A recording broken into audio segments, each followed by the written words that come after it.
Listen, you smell something? Human emotions are materializing in the form of a viscous psychoreactive plasm with explosive supernormal potential. What a discovery, a psychoreactive substance. Do you know what this equipment is used for? Boggle or Super Mario Brothers? We'll have fun! Yeah! They're still doing it. Really quite good work there. My friend, don't be a jerk. We've got no choice. Call the Ghostbusters. Triple Super Jackpot! Welcome to Extraplasm Podcast. It's the only podcast on the internet, or at least in your feed, that's celebrating its centennial this week. I'm your host, Jim Maritato, aka Vink Maniac on the internet, and joining me for a format-breaking celebratory experience where we're going to talk about how this is the 100th episode, but also we're going to talk about possibly the most exciting news since the podcast started, other than movies being released. Jason Fitzsimmons of Ghostbusters News and Tony Taylor of Fantazm Toys, aka Tony Taylor Toys, Mr. Taylor Toys, and husband to Mrs. Taylor Toys, who I've met in the past. It's great to have you both here. You are two of my favorite people, and I'm so glad you're here for the 100th episode. How are you both doing? We'll go with Jason first so you don't talk over each other. Oh, hi. Yes. I'm very excited to be here part on this, format breaking episode 100. Congratulations, Jim, is it? Yes, I believe that's still my name. I'm not sure. It's been 100 episodes, so I might have lost it along the way. It's been a while since I've been on here. I'm glad to be back. I'm very excited. A lot to get to today. I mean, New York Comic-Con, we're talking Scoleri Brothers. I don't want to give too much away yet, but I'm sure you've already read the bio for this episode. So yeah, we're going to get into it. We're going to get to it. Yeah, we're going to talk about lots of things that happen at Comic-Con and things that are going on, because it's probably like the biggest and most exciting week about Ghostbusters stuff. Like, I don't know, for me at least, since probably the 40th anniversary happened in June. I'm like, this is big. This is big news. So, Tony, how are you doing? Oh, I'm doing great. And like Jason said, congratulations on doing this 100 times. And I think I've been here for 99 of them. No, I'm just no, I think Jason's got me beat at this point. But yeah, it's a big day. I mean, it's 100 episodes, and finally get to talk about the HasLab with the most obvious logo in the world that it had. Like, nobody knew. Either they just wanted everybody to know and like get excited, or they think like Ghostbuster fans are really stupid and couldn't figure it out. Like, they're never gonna figure it out. But no, it's just great to be here and talk to you, and finally be able to officially talk about the HasLab.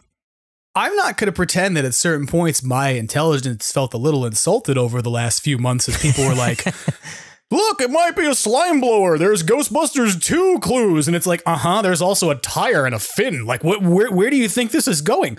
And I thought it was kind of funny that like the Hasbro video they put out at New York Comic-Con and they put out on the internet had Pat from Hasbro from the Ghostbusters team arriving at the firehouse in Ecto 1NJ. Shout out to our friends over there. We were just on the podcast recently. And he gets out of the car and I think he was just kind of riffing. And he said something to the effect of, thanks for putting up with us for the last few months. And I just started laughing because I was like, well, yeah, because we've all been sitting here going, why are you being so goddamn cryptic? Because it's pretty clear what you're trying to put out. So, which is not a shot against Pat from the Hasbro team. He's a perfectly nice guy. But I did think it was kind of funny because it was like, are you really apologizing for the fact that you've been teasing this long and we all know? No, Pat's awesome. And yeah, shout out to Ecto 1NJ and Ecto Tech, and having the Ecto 1 and the newly unveiled Ecto 1A parked in front of the firehouse, which is, but I mean, that would be worth the trip to New York City alone to see both those cars in front of the HQ like that. Yeah, before we get into any of the HasLab stuff or anything else we're going to talk about in this podcast, like, we got to talk about the fact that it's the 100th episode and all kinds of other stuff. And it's probably going to be one of those freewheeling fun conversations where the three of us just go where we're going to go. But that's what I want to do because it's the 100th and it's fun to do that. But like, before we get into that, I want to say, like, that is an amazing thing that's happened. Like, if you go look at the photos that have been put out from either like, Northern Illinois Ecto 1A, right? This is like the original sort of, that's where this car came from, I think. And that's been part of this big project, is this big conversion, right? But if you go to their account, if you go to Ectotech's account, if you go to let's.run.some.red.lights or whatever it is, Kip Marshall's account, if you go look at any of those, you can see all these amazing photos of the Ecto 1 and the Ecto 1A parked in front of the firehouse, which to me was so funny because I was just like, there are half you people right now who are looking at this photo going, see, I told you they're two different cars. It was like through some like legitimacy to the viewpoint that maybe there's more than one of these vehicles in the fleet, but that's pretty damn cool. I gotta be honest. Like, it's pretty amazing. And those are all great people. Like, having interacted with them and hung out with them and rode in the Ecto 1NJ, like, now I need to ride in the Ecto 1A. Like, I'm gonna have to go back east just to do that. Yeah. Strange Glow Video, Justin had a couple days ago. If you haven't seen that, you should definitely go check it out. They did like a unveiling and they had it still, it was like 99% completed, and they showed it off and told the history behind the car and showed the lights working and all that good stuff. It was fun to see. It's awesome. It's a beautiful car. It's also pretty rare to get both Ectos like in the same place at the same time. And not only that, but have them so authentic to their original 84 and 89 counterparts. I mean, it really shows just how colossal the Ecto 1A is with that roof rack on top. It really does. Like, that also is true of the HasLab, and we'll talk about that in a few moments, but it's kind of funny when like you look at the photos of the standard version of the Ecto 1A on the HasLab next to the photos of the deluxe version, and you're like, that one photo looks really bare. Like, it doesn't seem like there's enough stuff in it. But I think it's great that they've got this done. It's so cool, and it excites me because it means that like these two cars are going to exist around New York, the tri-state area, for a while. Like, they're going to live in the area and continue to do stuff, which means that when there's more 40th anniversary events, that would be weird if they were like, let's celebrate the 40th anniversary of Ghostbusters again. But like the 40th anniversary of Ghostbusters 2, they'll do it. But like, I think about the idea that in the future, like the Firehouse events and stuff, like both of these cars are going to be regulars, right? They're going to be things that people are going to be able to interact with and, do things with. And it's really awesome. And it's so kind of neat that just like, on the day that the Ecto 1 and Ecto 1A HasLab drops, like our friends who are been building cars and maintaining them got to drive to the Firehouse and be like, yep, here's the Ecto 1 and the Ecto 1A. Here's what it would look like if you had the deluxe package. Here's what it would look like if you had the standard package. So they didn't do that. Like, Hasbro really just kind of pimped the Ecto 1, like the Ecto 1NJ, and they kind of drove down there and it was in their video. But like, in hindsight, I wish that they had kind of had the opportunity to work with both cars, because that would have been awesome. Like, that would have been like an amazing product reveal. Would have been like the two cars driving up to the Firehouse and like sitting parked inside the Firehouses, the two toy cars. Like, so shout out to all those people, because it seems like they had a pretty great day at NYCC. And we knew that Nick and Matt were going to be going when they came on the podcast recently and they talked about it. But it's really great to see both of those cars out there. I do want to throw a shout out really quick to Justin from Strange Glow Video, because he was going to be on this episode of the podcast and unfortunately had to back out at the last minute because one of his family members was ill. And so he had to go deal with that and tend to it, which we totally understand. But that would have meant that there were 3 guests for the episode to represent each of the 3 digits in 100. Now we have to do it ourselves. Now I have to be like this number 0 on the back end of this. And the two of you have to fight over which one of you is 1 and which one of you is 0. So figure it out. Have Thunderdome. I don't care. Just 1 is the loneliest number, so I'll pass. I mean, I'll be number 1. I'm fine with that. You are number 1. I'll take those top You honors. are number 1. I mean, arguably. Where you lead, the fandom shall follow, Mr. Ghostbusters News. No. That's what it is. You're the leading digit. Just own it. That's what's happening. We're making the podcast into mathematics now. Some of the math people out there, like there's a couple people listening to the podcast that are really big into math. They're very excited about the concept of leading digits in podcasts, I'm sure. But this is about as deep on math as it's going to go, people. Okay. There's 3 digits. You'd be lucky if we get to 4. It's going to take a lot longer to get there than it took to get to 3 of them. Because that's the way that math works.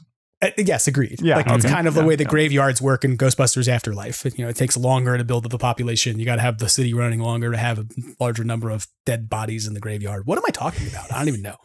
But just go with it. It's fine. I got it. I got your joke. Well, aside from the fact that you have to fight over the fact of which of you is 1 and which of you is 0 in the 100 experience now, it is weird to sort of be here saying that there's been 100 episodes of this show. I don't know that I ever thought there was going to be 100 episodes of this show, as much as I was like, I'll make a podcast and see how it goes. And at some point, I went, okay, I guess I'm making one, and it's happening every week because I keep doing it. And year 2 has felt kind of weird to me because it has been less regular. There's been a lot of great stuff that happened this year. I mean, Frozen Empire came out. We got to go to the premiere. I got to hang out with Jason like face to face as opposed to just on webcam, and Tony face to face as opposed to just on webcam, which was amazing. And then we got to go to the 40th anniversary and New York City and hang out there and whatnot. And all those things were awesome. And I've had so many great people on the podcast that I never thought I would have on. Like in the last year, I would have never imagined that someone who played as Slimer or somebody who made Slimer, like sculpted him, would have been on my podcast 2 years ago. But it's been really amazing to sort of have this journey and get to 100. And I'm not sure like what the future looks like right now. Like there has been sort of a running joke that I keep saying that I'm going to make a podcast and I'm going to title it Golden Years. And people are going to find out that that's the one where I'm just like, I'm gone, bitch. But like, I'm really excited about the fact that we got to have all this experience over the last year and we've made it this far. And the two of you have been a huge part of it. Like, as much as you joked about the fact that you've been on a bunch, Tony, like if I had to break it down and be like, how many episodes were either of you on? You have both been a significant and substantial part of what's gone on with the show over 100 episodes. Like you have been on a lot of them, the two of you. And people don't know this, right? But like when we do these, I'm on the West Coast. The two of you are on the East Coast. And often you will stay up until insane hours in the morning to make this little show with me for some reason, because either you're just really kind or maybe you like me. I don't know. Or you like being on microphone. But the point is like a mixture of both. I mean, it's a mixture of both, but I do like, staying up till 4 o'clock in the morning and then having the next day, like my entire day just being butchered because I made horrible decisions the night before and I should have went to bed. So that's always fun. But no, congratulations. Thank you. And I really do mean this. Like, I know I thank the two of you a lot when you come on because I get all emo and I'm good at being emo at the end of the podcast. And if anyone's listened to this show, they know that I can't end an interview. Like I have to be like, okay, we got anything else to say? And I do it like 3 times sometimes. It's like fucking awful. But I am so fucking grateful. And I mean that, like, for the two of you. Like, I'm so glad that you have been here for so much of it because you add a lot to this show.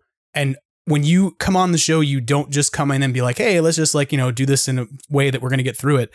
You bring a lot of fun and enthusiasm. And then people tell me about it. Like I literally had a conversation today where I said, oh, here's who's coming on the show. And somebody went, oh, I love those episodes. Like those are the most fun conversation episodes. And I went, great. Like, and that's something that I really feel at this point. As I look at 100 episodes in, you start going, what do you really like about what you're doing? And what do you not like about what you're doing? Like there are certain weeks that are harder, especially with things that have been going on in life. And one of the things I never look at and go like, oh, this might be hard this week is talking to the two of you. Like anytime I have the two of you on, I know I can comfortably have a great conversation with you and that people who listen to the show enjoy it and value what you add to a discussion. So I know I'm being gushy, but like, thank you, both of you. The 100 episodes wouldn't be a thing we're doing if you hadn't done so many of them along the way to make this a fun thing I wanted to keep doing. So thank you. You're awesome people. And you like own the fact that you're here for 100 because we wouldn't be here if you hadn't been here for so many before them. No, you're welcome there. But I will say, I mean, like as someone who makes content myself and everything online, I've got to give kudos to you because, following Frozen Empire, there was quite the lull within the community when it came to news and just stuff to really talk about. But you kind of like powered through. You were consistent. I mean, obviously, over the last several months, outside of your control, the episodes have been a little more sporadic. But you have been consistently there no matter what's going on in the news and releasing episodes with substance, whether it being just, news, this is what's going on, this is what this fan franchise is doing, or actually sitting down and having great conversations with people within, Ghost Core, guys like Eric Reich and stuff like that, people who've been Slimer, people who have designed Slimer. So it is incredible to kind of see that growth. Thank you. I really appreciate you saying that. It's something that I have a hard time taking compliments sometimes. And I have tried to make sure the podcast stays relevant for folks. And I've tried to make sure that, we kind of try to build on what we've been doing for a long time. And those interviews and things like with Kevin Mangold, who's probably running right now as he listens to the podcast, That's a relationship with a person who I wouldn't have imagined 2 years ago that I was necessarily going to have like an ongoing conversation with, even just in passing. It was a fun thing. And I don't know. It's just, I'm really glad that I've had the opportunity to do this and that you have been here along the way. And I appreciate you saying that, because as much as it's hard for me to take compliments sometimes about things like this, like I've tried really hard to make sure that there's something of value that we, that's being put out there each week, whether it's the three of us talking or two of us talking or bringing in a guest who's coming on, that what's out there for each week that the show comes out is valuable. And it has been a little frustrating, I'll admit, to not be able to do it regularly because things have been a little hard here. But hopefully we'll get back to that point where things can be just as regular and we can get back to that point of interviews and things too, because I think it's a really cool thing. Yeah, thank you for doing it and supplying us with, something like you just said. All the hard work you put in is really shown, and thank you for personally like having me on and like giving me an outlet to express my opinions and fandom and all that, because I really don't have much people around me that give a crap like about it, and they're sick of hearing me talk about it and sick of me showing them pictures and stuff. So giving me the outlet to actually be able to talk about it is great. And I wouldn't be here if I didn't want to. I'd love talking to you and Jason, and yeah, it's fun staying up till 4 a.m. and Jason eating Carmella Creeper Crunch or whatever it's called. And but yeah, it's and to 100 of anything is amazing. And the fact that I see and know how much work it takes to do something like this, and to do 100 of these is quite the feat. Well, thank you. I do want you to know that without you, I would not derive the greatest benefits of podcasting. Do you know what they are? I'd love to hear it. When people send you free fucking toys. I'm kidding. But like, there was at one point, somebody said to me, "You're just doing podcasting because you're hoping you're going to get some free toys." And I was like, the only person who sends me toys in the mail is Tony, because we're friends. Like, and he's like, "Hey, check this thing out that I made that I'm doing as a prototype." And I'm like, okay, cool. In all reality, like, I'm going to buy your spook chasers. You know this, because I'm like, they're amazing. I mean, yes, you've sent me some things for free, but I'm just going to interrupt. That line needs to continue. I want everybody to buy a spook chaser, because like, I think the reason they exist is kind of, I'm at fault a little bit, because I was pushing you guys to like make the original bootlegs of the bootleg spook chaser accessories, which these are the offshoot of. Mm-hmm. So I feel I feel like they're kind of like my children, like you gave birth to them, but they're going to come home with me and they're going to live with me now. And it's going to be great. They're going to be like my little sloths. That's how I'm going to feel if Eric Reich ever comes back to the podcast with those mini puff garden gnomes. If he actually ever shows back up with those, I'm going to be like, I made those. I was my idea. I talked about it for years. I even said it to Jason before he went and had conversations with the people about it. Like, that's, yeah. It's like, your brain babies. Yeah, there you go. So that's great. But yeah, I really do appreciate, you coming on, Tony. And of course you send stuff here and I get to check it out. But like, we have so many good conversations about toys and toy making and things that I never imagined I would be having. Like that you 5 years ago, before you and I really knew each other, and like, I don't know that I would have been involved in sort of as many conversations as I am about how designer toys get made and like your process and all these things that I love talking with you about when we get to chat about them, So it's just like, and your viewpoints and your thoughts on Ghostbusters are really great. Like, you're one of the people who I'm like, not only do you have a containment unit in your basement that's not made of cardboard, everybody, just so we're clear, it's not made of cardboard. It's actually metal. Okay, I guess Tony's number one then. Oh. I got the cardboard containment unit. I'm lesser than. Oh. Yeah, I have no containment unit. What do you want from me? I'm definitely the zero in this equation, okay?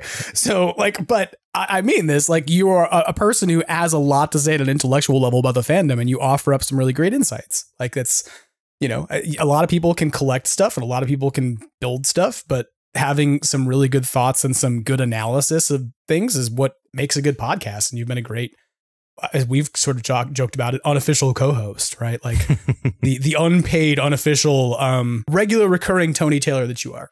Like, that's the way we'll put it. But yeah, that's also, I want you to make a variant of yourself now. You need a variant of yourself. It's regularly recurring Tony Taylor. Yeah. He comes with a day planner, and headphones.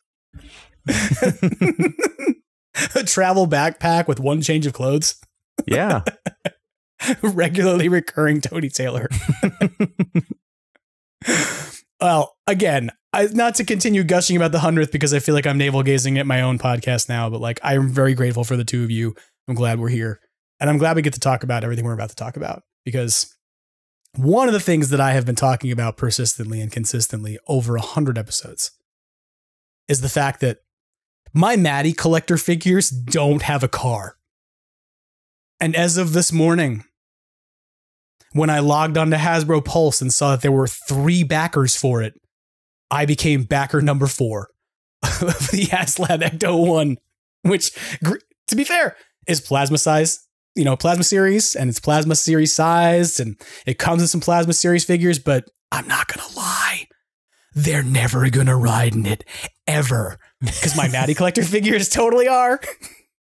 You just confuse so many people out there when you're like, I got a Hasbro Ecto for my Mattel figures. What? Mattel? Blasphemy. Man, there's I don't know if it's like younger fans coming in. Like I posted a picture of the Boogeyman earlier on social media, and they were like, there's people that were like, he looks like the Joker. Whoa. And they were posting like images of the Joker from the 90s, and they were like, I think the Boogeyman was based on this. And it was, what? What? And I clicked their profile. They're like in their teens. I don't know what's going on. Oh, they don't know what's going days. on. Again, like Maddie figures are confusing people. I have wanted an Ecto-1 since Club Ecto. I think that you all know this. Like when Mattel was like, we're going to do an Ecto-1, I was like in grad school. I had like no money. I couldn't even afford the PKE meter, like at that time. Didn't have the Neutrona wand, but when I saw they were going to do this thing, I was like, man, I should subscribe to this, because like, oh my God, that's awesome. Like, and these little figures are doing it great. And I didn't get my Mattel figures for years. I didn't get them until well after I was done with grad school and paid off student loans and all kinds of things. I got them all used. And the minute I had them, I was like, they don't have a car. They've had 2 popcorn buckets, and now they're getting a car. I have been a huge advocate of my Mattel figures having a ride for a while. Everyone's heard me talk about it. All I've complained about for 2 years is that I don't have a 1/12 scale Ecto-1. And in a year, it looks like I might. Of course, it needs to succeed. What do we think about that? Do we think this thing is going to back and be successful?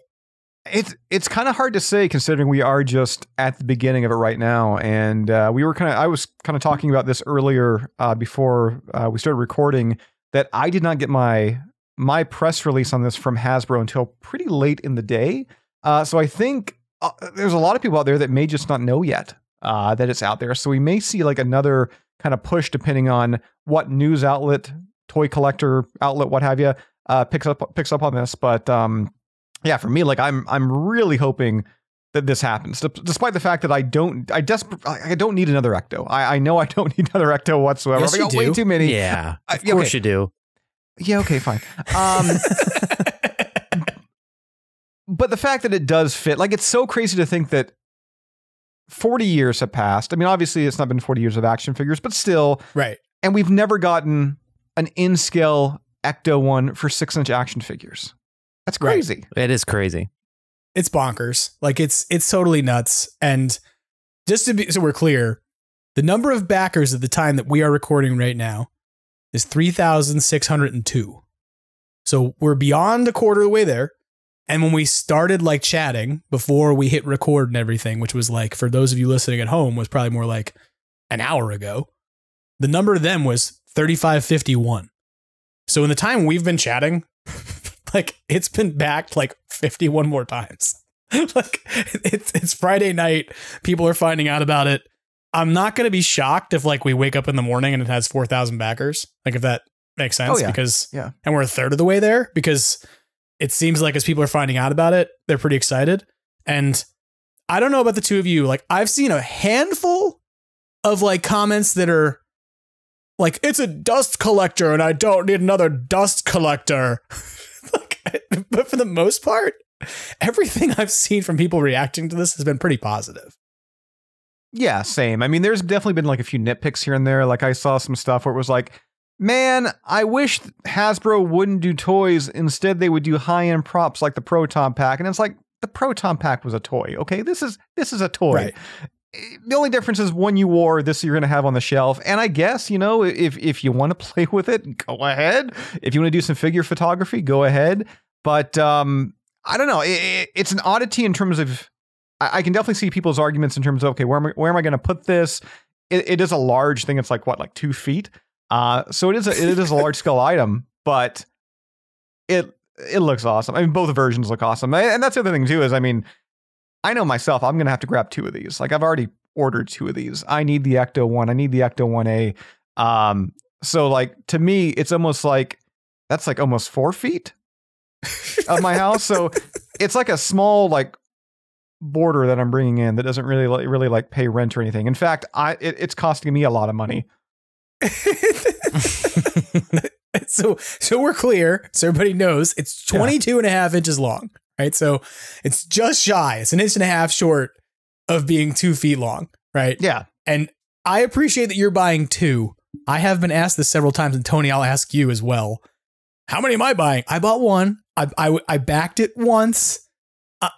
I have to tell myself not to buy another one because I did that with the Proton Pack, and now I have a giant box in my house I've never opened with a second Proton Pack in it.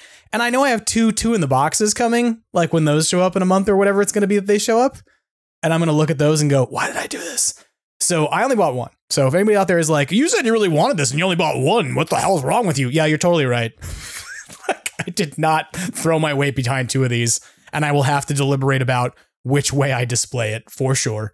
But I don't know. Tony, what do you think? Well, first of all, I think it will back. I mean, yeah, just the amount of stuff that you can get with it, especially if you go with the deluxe edition. I think it's going to back because the Ecto appeals to more than it reaches beyond Ghostbuster fans. There's people who just collect cars and movie cars and all that. And it's just an iconic thing in and of itself that I think it really attracts a lot of people to really want something like this. But how many am I going to get? Well, at least 2. I have to get 1 for me, and I'm getting 1 for Brendan, Mr. Badoochi Studios. He's really salivating over this thing. So definitely going to get him 1 to add to the collection of HasLabs that I store for him in my spare bedroom.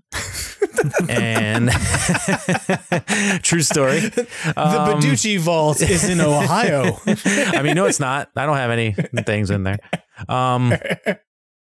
But yeah, it's gonna back. That's pretty. The way it's going already, it's been less than 24 hours. 6 more people backed it since the last count I just gave you. Damn near third of the way there. I mean, it's gorgeous. I mean, they every detail's there. There's really no complaints about the car whatsoever. I mean, but I mean, no. And the difference between the price difference between, like, you could sell just the Ecto for $3.99, like the regular Ecto 1 6-inch scale like this is, which I think I heard that it's actually a little bit bigger than actual 6-inch scale, so that everything actually does fit inside of it. So it's actually bigger than it should be, which is awesome. But yeah, you get the 4 guys, finally Plasma Series Ghosts. Like, these are the first real Plasma Series Ghosts that have been released. It's a no-brainer. If you're just a small Ghostbusters fan, it's like an instant collection. So we should just do this really quick for anybody who happens to be living on a different planet and doesn't know what the hell we're talking about, because we just jumped into it. We're like, yeah, everybody knows the fuck.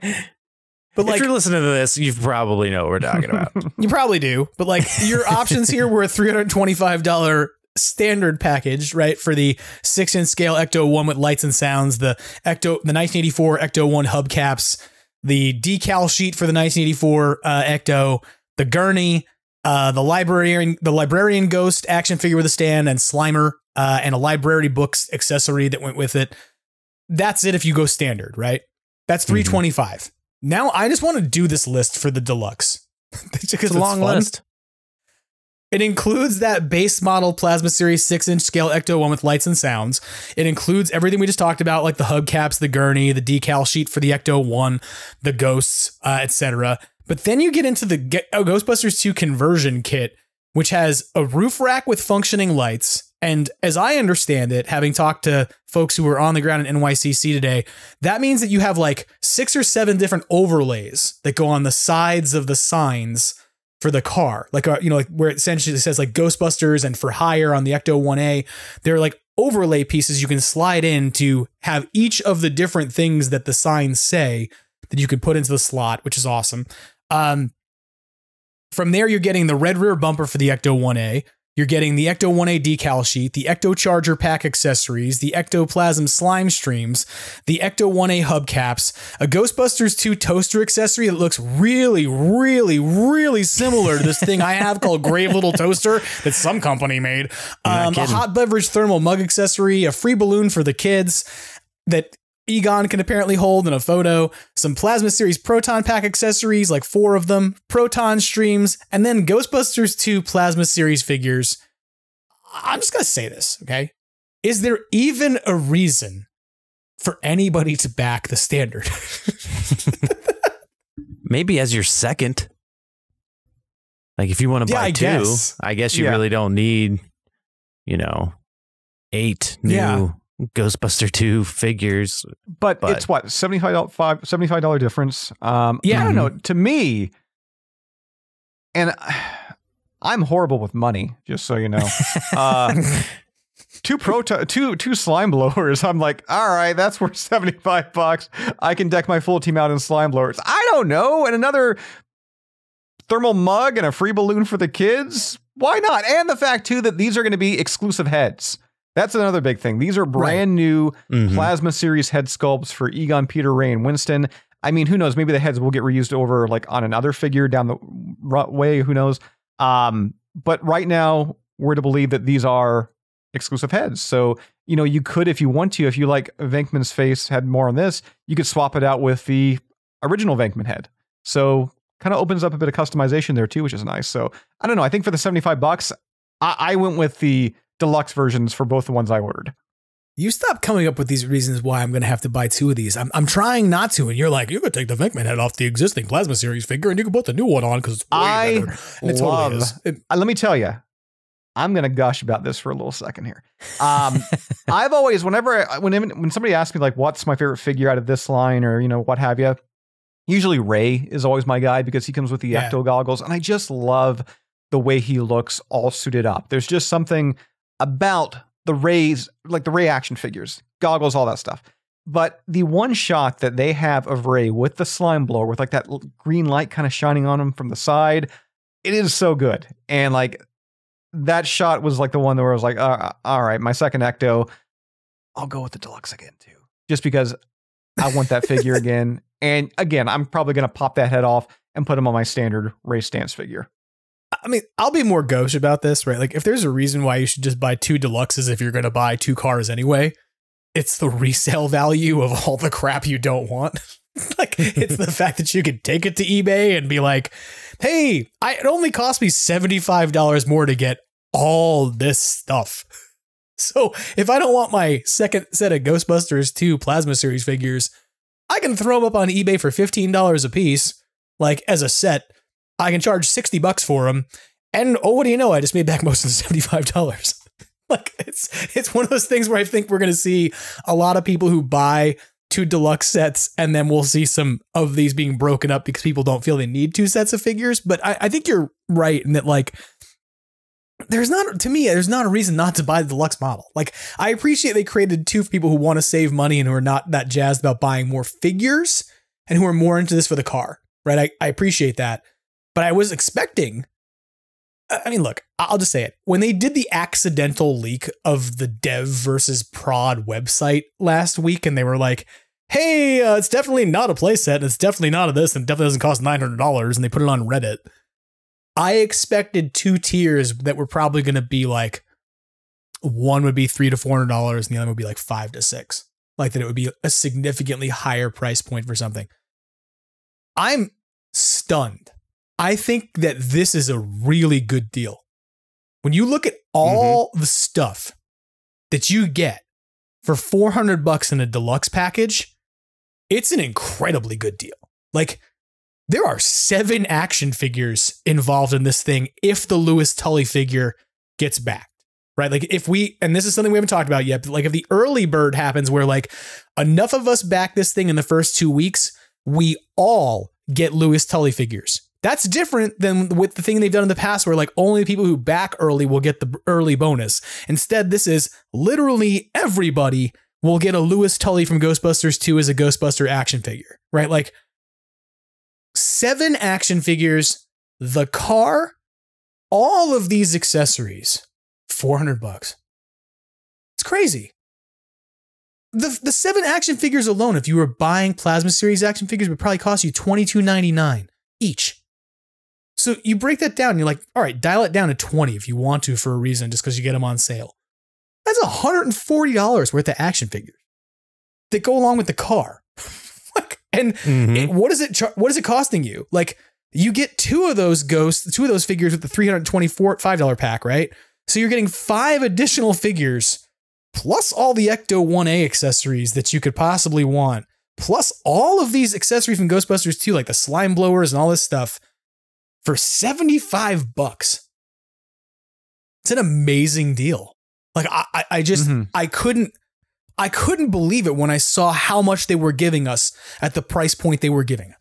Like I'm amazed. Like I have no complaints to Hasbro whatsoever. Everybody listen to that. Jim Maritato has no complaints about Breaking something news. Hasbro is doing.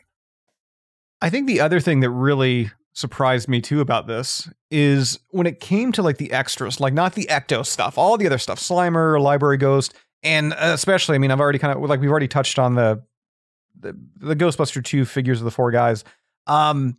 But nothing really seems phoned in here. You know, like, I mean, I guess you could kind of argue that, okay, well, Louis, you know, why didn't they go with a Vigo or Scoleri Bros? You know, something like that where it's like a unique sculpt. I could kind of see that argument, but nothing really feels phoned in here. They went all in. Like, I'm looking at especially the slime blowers. Like, these things look gorgeous. From like the strap part that kind of goes on their chest, the attachment for the actual plasma stream, which, by the way, Jim, I just want to say, I don't know for sure because I haven't had one in hand, but to further entice you, maybe buying more, I like another set. It looks like that the slime blowers, they just kind of like go over the body, and given their size, I would assume they would make an amazing replacement for the Mattel slime blowers that were kind of and undersized. Well, to be fair, the Mattel slime blowers are fused to those. Yeah, I don't think they're removable. They're part of the mold. Unfortunately, oh no, they're removable with they're tools. Not. Yeah, with tools, power tools. Yeah, but I've also said this: the easiest way to give yourself 4 slime blower Maddie figures is just rip their heads off and put some more heads on. Like that's why they were easy to customize, because they didn't have removable accessories, and we didn't get removable accessories on those Maddie figures until we got the 30th anniversary figures and the 2016 re-releases that went to Walmart, because even the Proton packs were attached to the original figures. Well, then put the blowers on the 30th anniversary figures and slap a Ghostbusters 2 logo on their arm. You're fine. Don't worry about it. I think what they're offering us is outstanding. I backed it immediately. I wanted the car. People have heard me talk about the car, but I did immediately look and go, do I need all this other stuff? And I sat there and I went, for $75, who cares if you need it? Just buy it, because it's $75. Quite possibly the most random feature that this car has. I have to be honest that I'm like really surprised is that for some reason they felt the need to put a light in the radio. That when you look in the interior of the car, the radio's light is there behind the classic old school like punch button Cadillac radio that they've sculpted and put in there. And it's something I never would have expected, I have to be honest. But you know what? And this kind of goes back to Tony's comment when it was this HasLab not only kind of appeasing Ghostbusters fans, but also car enthusiasts, movie collectors, things like that.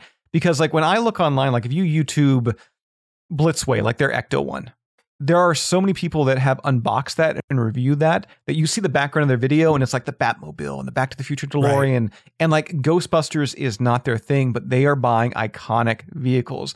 So I think for some people, especially like, if you're a hardcore Cadillac collector or a movie, fan car collector, things like that, that's probably, even though it's like a small little detail, that could be like a fair swing point, something like that. Yeah, no, you're not wrong, right? I think you're right about that. I didn't expect it. It was one of those things where I was like, man, this is such an attention to detail thing that I just like, it's not something I would have thought that anybody in a design meeting would have been like, all right, we're going to have to run a wire and an LED to the dashboard because we got to make sure that the radio lights up. Well, as somebody who reviews this stuff for the interwebs, let me tell you, I thank Hasbro for including at least some kind of light on the inside of that vehicle, because trying to get photos or video from inside of a car like that is always a pain. So that's fair. That's an appreciative add-on. Maybe that's why they did it. It looks like it's going to have a pair of like working dome lights too, on top of just the light up radio face, which is, it does. It has 3 interior dome lights as opposed to a pair. It's a trio. So it has more dome lights than my Jeep. And it has a separate dashboard light. Like it has, when they list the lights that are in it, it says there are 4 headlights, 2 front bumper strobes, 4 parking lights, the Unity S6 spotlight, the interior dome lights, of which there's 3, a dashboard light, tail lights, of which there's 4, 2 reverse lights, and then this is just on the base model, right? So removable Ecto 1A, or no, this is if you get the additional stuff, then the other stuff is the Ecto 1A amber front bumper strobe light. Then the Ecto, that's just the car body. Then you go to the roof rack. You're getting a seek light, a strobe light, the Force 3 XL light bar, 2 of them, the 2 front lights and the 2 rear lights for the Ecto 1 roof rack. And if you get the Ecto 1A, now you're also getting the red beacon light, the strobe light, the Whalen Edge light bars, the Force 4 XL light bar, 1 of them, the 2 front lights, the 1 Force 3 XL light bar, and then the rear tank lights. And then, of course, the removable dot matrix display decals that are backlit or whatever is going on with them, right? So, like, it's so much stuff. And I'm not saying that in a bad way. I'm amazed. I know I sound like almost like I'm a stupid person right now, but like I'm still processing how much stuff they've managed to shove in this for $400. It's such a jump from Plasma Series Ecto 1 they released 2 years ago to now. Oh my God, yes. Obviously, the way they're selling it is entirely different, but in terms of just a quality standard, it feels like an entirely different company. Oh yeah. Maybe the reason I feel the way I do and the way we all feel the way we do is that we've been getting props. We haven't had a HasLab that has been action figure based, right? I mean, Star Wars has, like, they've had tons of them, right? Like all these other lines have had an action figure based HasLab that they're used to getting. For us, it's been all props. And so it's like in this weird way where I feel like I've been almost like shocked because I'm like, oh my God, like you're going to give me more than any company ever would have gave me, like for this price point. Like, I'm not trying to throw shade at the Blitzway Ecto, right? But like, I can't afford that thing. And as much as it's bigger than this, it doesn't come with anywhere near as much as this. I don't know. I'm flabbergasted. My mind's blown and I'm totally excited. I'm going to get everything I always wanted and I'm going to get it for $400. And then some. Yeah, you're going to get everything you wanted and then some, which is crazy. Tony pointed this out before we started. I had no idea until an hour ago that there's a USB-C port for this thing, and it made me even more happy. I was like, are you serious? I don't need batteries? That's amazing. Yeah. Always on display option. That is amazing. What do you guys think of the Slimer and the Library Ghost, though? I'm going to be sort of spoiled, I'll admit. I'm glad they're there, but I have a superior Slimer. You made it. And like, I'm just going to say it. Like, I still believe that the slime ball figure I have is probably the best Slimer in my collection. And aside from that, like, I'm a very spoiled person in that I own a Maddie Library Lady. Like, I own a Mattel Library Lady prototype. And so looking at this figure, I'm like, that's nice. I'm glad I'm going to own it, but I'm also still really glad I own my prototype. Like, I think that the sculpt quality on that figure is better, but I also think it's a different animal. I think that it's important to remember that the Plasma Series line is not hand sculpted. it's a CAD line, right? It's done digitally. And so the way it feels and the way it looks is fundamentally different from those older hand sculpted action figures. And I really love the hand sculpted details in the original Library Lady from Mattel that they never put out and that are on the prototype. That being said, we've never had a good Library Lady like figure that's been released at retail. Mattel never did it. So I can be a spoiled brat who has his expensive prototype and say my prototype is better. But barring that, I think it's great that we're finally getting some damn ghosts. Oh, 100%. Yeah, I kind of look at this in a weird way where this seems like a weird victory in a sense. And it kind of just, you look at the history of both of these characters when it came to getting action figures, because like there's been so many Slimers that's been released over the years, but it seems like it's just really with the release of Frozen Empire, a company has really honed in, like an official Ghostbusters brand company has honed in, and they're actually producing a Slimer now that looks like Slimer, that gives you like an 84 rendition of Slimer. And then with the Library Ghost, it's something where maybe she just wasn't deemed toyetic enough over the years. Maybe that's why she wasn't released as part of Mattel. Maybe there was other reasons. And that's why we got the more ghoulish form of her rather than the standard librarian. But to actually see both of these getting a release, obviously, again, if it gets funded and everything, I just think it's cool. The Slimer, to actually have a good Slimer now that is an official legit one, that's awesome. I still feel, I mean, I'm in the same boat as you. I think, there was a company, Fantazm. They made a superior rendition with those butt cheeks. And then again, I haven't really seen these booty cheeks. Who knows? Maybe they may surprise. Isn't that interesting? We never got this, like this figure exists and there's 3 gallery images and none of them are his butt. Now you're getting me concerned. Uh-oh. But that said though, the Library Ghost, I'm actually quite happy with. I don't really know which sculpt I like better. I'm also in that lucky club of yourself and Matt Cardona and such, where we have those prototype Library Ghost figures from Mattel. I'm really looking forward to like comparing the two. I do love the translucent body of this one. I love especially like the bottom of the dress. It looks great. And also these stands for both the Library Ghost and Slimer being like this translucent plasm looks so good. Book accessories are great. And the Tobin Spirit Guide. Well, the Tobin's kind of looks like a Tobin. It looks like a magazine adaptation. It's a little thin. But it's Tobin's. It's still Tobin's. You compare that to the books, it's like Tobin's on the ground. Magazine. Yeah. She's reading Tobin's Monthly. Exactly. What's going on? Exactly. You compare that with the books on the floor. There's definitely a size difference there. But no, I think it looks great, and it's going to display fantastic with the actual, the Ghostbusters themselves. Yeah, she's got the shush finger. I mean, what more can you ask for? I mean, it's a beautiful figure. It's great. I'm not putting down on it by any means. I just think the face sculpt on the Maddie figure was better. Like that's all. That's just the body's fine. I think the translucent design is cool. I think that the dress was a little more detailed than the Maddie prototype. But again, like the Maddie prototype doesn't exist. It's not a thing that ever got released. Here's what I'm gonna throw in. When you look, because it's a weird thing, because like the Maddie figure, the ones that we have, they're gray, right? Like I think there's maybe a few black ones out there too, where they're like cast like in black and stuff like that. Yeah. But they're gray. There's no color. So to add color to this thing on a character that when you see it in the film is translucent, right? I don't know. I think that there's a bit of a shift there, where if we could see that Mattel figure painted, it would be a more even comparison. But I think for this, the way it looks, like the bags under the eyes, and when you compare it to like behind the scenes photos of the actress, on set, the face looks really good. Yeah, that's fair. I think, and to be fair, like I think it's important to also consider the Maddie line is heavily inspired by the Ghostbusters video game, right? Mm-hmm. Like those character models are kind of like Rookie is a figure, right? Like there's no question that the video game inspired the Maddie line, and that version of Librarian Ghost, I think, looks a lot more like the rendering that exists in the video game as a boss than necessarily even the character from the movie. So maybe this splits the difference between the two.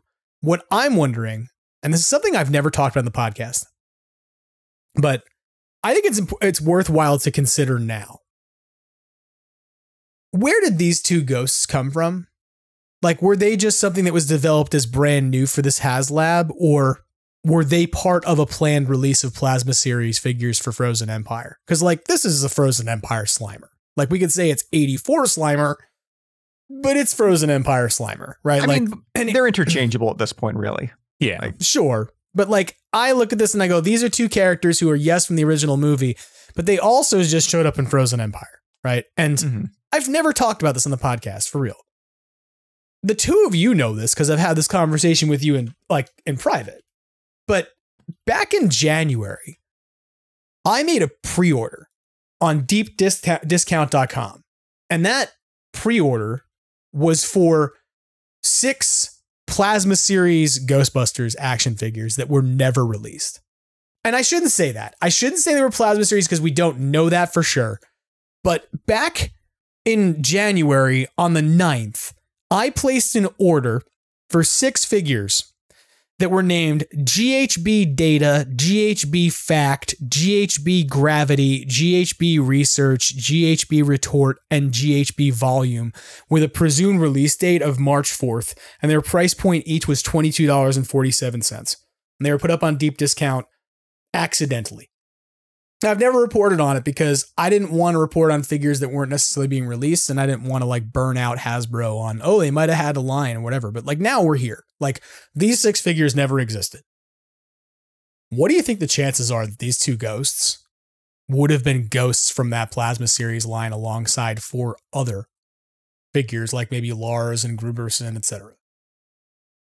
I think it's a safe bet. I mean, they've had to at least been working on them. I mean, they sculpted a Slimer for the Squash and Squeeze Slimer and the Ecto Stretch Slimer and stuff. I mean, I'm sure they've had the sculpt for Slimer since they've had the license. I mean, it's Slimer. It's like Star Wars and Chewbacca. He's a huge part of it. So I'm sure that this sculpt has been around, and the fact that him and the Library Ghost both do appear in Frozen Empire. I mean, right?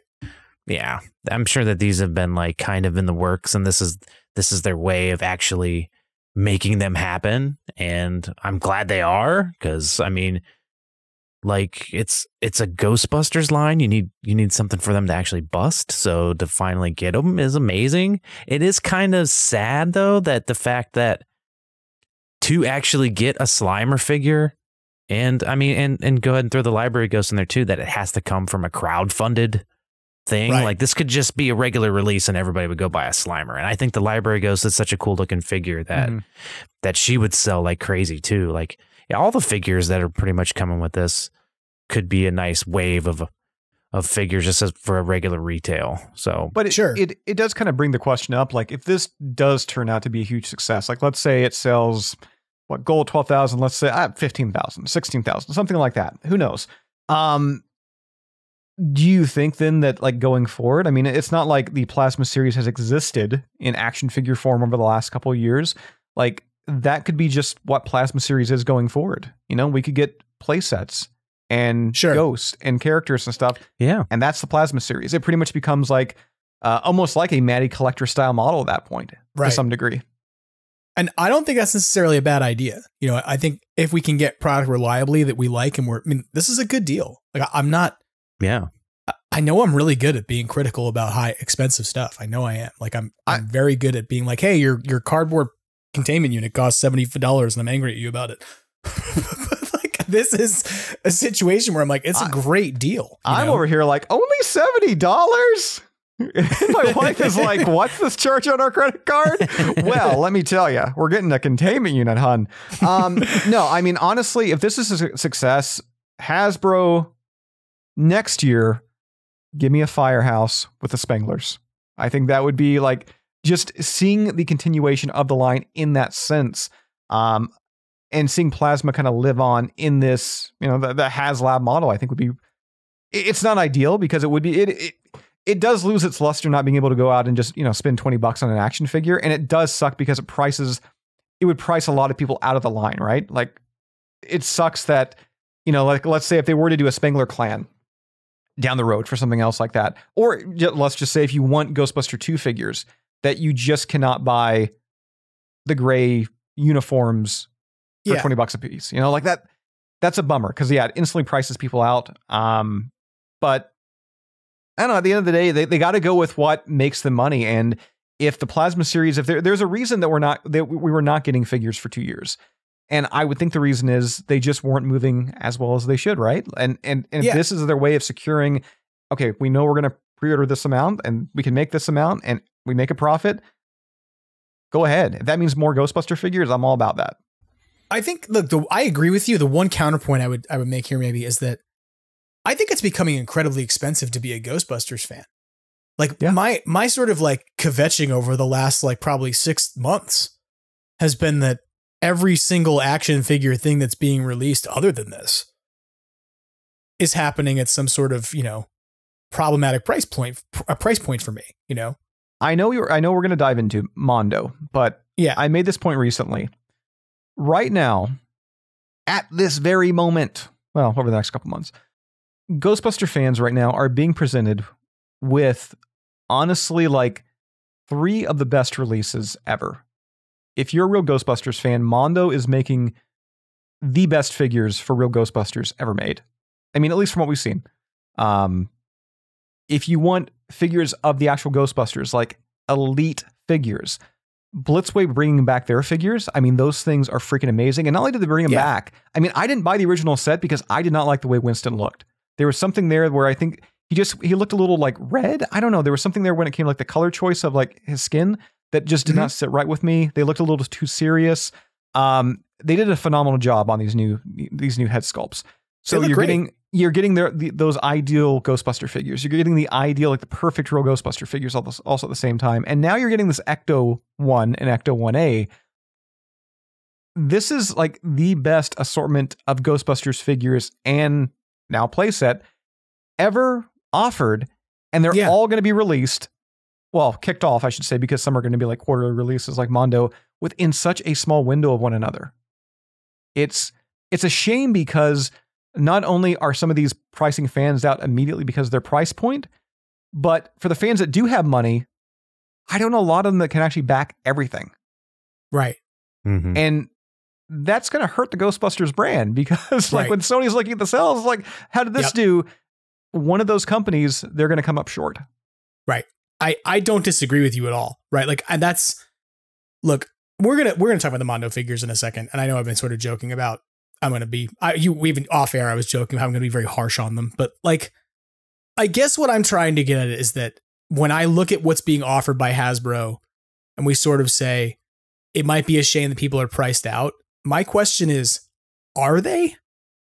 Like, let's be real. If those 6 figures had come out from deep discount in January, I know what my total on 6 figures would have been with tax and shipping. It would have been $144.59 for 6 figures. I'm going to pay $400 and get the car, 7 figures, and all of this stuff. And it's not like I'm getting like, oh, here's another plastic car that doesn't do anything, like that $59.99 1/18 scale Plasma Series Ecto. That's just like, here it is. It doesn't do anything at all. It just sits there. It actually has features that make it a good and interesting display piece that's interactive. And so I guess what I'm getting at is like, if you are budgeting yourself for going, I would have bought this many action figures in a line, and you can't buy a line at retail from Hasbro anyway, right? Like, there's not an option for you to go buy Plasma Series figures at retail because they don't exist. $400 for like basically being like, I'm going to collect a line for the year. It's cheap. It's dirt cheap. Like, it's something that you could look at and be like, it's $100 a quarter to go to the store and buy like the wave that you were going to get. But instead of getting a wave, you're just getting this amazing kick-ass car that also transforms into another one. So I don't disagree with you. Things are expensive as much as I look at this particular thing and I go, this is an example of how the price point is not ridiculous. Because, well, I agree with that, but the only reason I'm saying people are priced out is in the respects of that's if they want everything. If that's if they want, if those are enticing. If you're in it, and like Tony was saying, they want a library ghost and they want a Slimer, and maybe they just, I don't need an Ecto, it takes up too much room, or like I don't really like Ghostbusters 2. And if you think that way, you're stupid. But that's what I mean. For those people right there who would just buy Slimer and the library ghost to then be like, okay, I gotta spend how much? $325? I'm gonna pass on this. But they don't. Like those people. They don't. We don't know. We don't know. People complain about everything. People find, and that's the thing. People do move the goalpost a lot when it comes to reasons as to why they're not going to pre-order, which I always kind of find kind of funny. Like I had one guy in line. Oh, only if it had a USB option where you could like run the Ecto One all the time. And I was like, well, it does. Oh, all day I've been getting messages, especially on Instagram, of people being like, oh, this is awesome, or like, I'm going to have to sell my child. That got dark. I had a couple, more than one, actually. So, yeah. I mean, I don't know. I guess what I'm getting at is that if you want those two figures, you're going to get them if you want from eBay, because anybody who buys two cars and then to put too many figures is going to decide to put them out there. And as much as they used to sell at the time the HasLab release for the Proton pack, right? The mini puff figures, the three pack of the mini puffs that were toasted that came exclusively with that inside the Ghost Trap box. People were listing those for like, $200, some insane amount of money. I just looked on eBay, right? The 3 heads, $12, right? The 3 figures and their 3 heads, $70, $50, $60. Are they more expensive than if you bought them at a store? Yeah. By the same token, the mini puffed pack itself that was sold in stores and is no longer available runs for about the same thing. So it's like at a collectible level, they're kind of on the same par kind of thing. And it's all money. I mean, come on, just make more. It's only money, right? It's only money. Cares? Who gives a shit? Cares? It's only money. That's what your logic should be if you're going to buy the Mondo line. But I think that we're living in a really great time where there's all this great stuff coming out. I'm not going to pretend it's not. Like my favorite thing that's coming out right now, I've had lots of reasons to be like, that's too expensive. That's too much of a ripoff. That cardboard containment unit makes me upset. If you've listened to the podcast the last few weeks, you've heard me have these little moments, and this is a thing that made me go, you did it. You figured out how to offer me something that's really great at a price point that I have nothing to complain about. Like, take my money. Thank you very much. Take it. Now I just don't want you to take it twice, because I don't need 2 of these damn things. Even if Jason thinks I do. They surprise and they're like, for everybody in the back too, we're gonna give you Scoleri Brothers. Oh. Oh no. That's not a thing, but Hasbro, that should be a thing. Oh, that should have been a thing. That would have been so cool. Then we could have done who did it better, the Matty Scoleris or the Hasbro Scoleris. That would have been our next thing. I'm pretty sure that Hasbro is going to win by default there. Probably. Yeah. I mean, the other other ones are not really posable. That was Maddie's like weakest figures. Like, let's be real here. Like the non-posable legs, the little feet that you could just kind of like change out. Yeah, they weren't the best. Yeah, they were not, but I still love them. They're still great. Like, I'm glad I have Scoleri Brothers at all in my collection who are figures. I don't know. So anything else we should talk about in terms of the HasLab? Because I feel like we've been on it for like an hour of just like this one thing that we're excited about. It has a glove box. Is one of the things. What are you going to store in there? I don't know. Alternate gloved hands. There you go. And also, them being in the Ghostbusters 2 gray and then having the slime blowers on is not film accurate. Ooh, that's true. But if you're going to get 2, and this funds in 2 weeks, you're going to get 2 Lewises with a khaki Ghostbuster 2 suit, and you can pop the heads off, slap your Winston and Ray heads onto the Lewis body, strap on the slime blower, and it's going to cover up the Spangler name tag with the slime blower, and there you go. You got movie accurate Winston and Ray slime blower suits. Do you know what makes me highly amused about everything you just said? It made sense to you? You could know. Did that make any sense? No, of course it doesn't. You could take your existing Plasma series Winston and Ray, and you could just put the slime blowers on them. Why do you need to modify the Lewis? They don't have the Ghostbuster 2 logo on the arm. Okay, that I'll grant you. Come on now. Do you host a Ghostbuster podcast or what? Come on, 100 episodes in. Jeez. I'm going to be real. Tony? Yes, listening. You just sold me on a third one. So now I can have my Lewis and my tan khaki, slime blower Ray and Winston.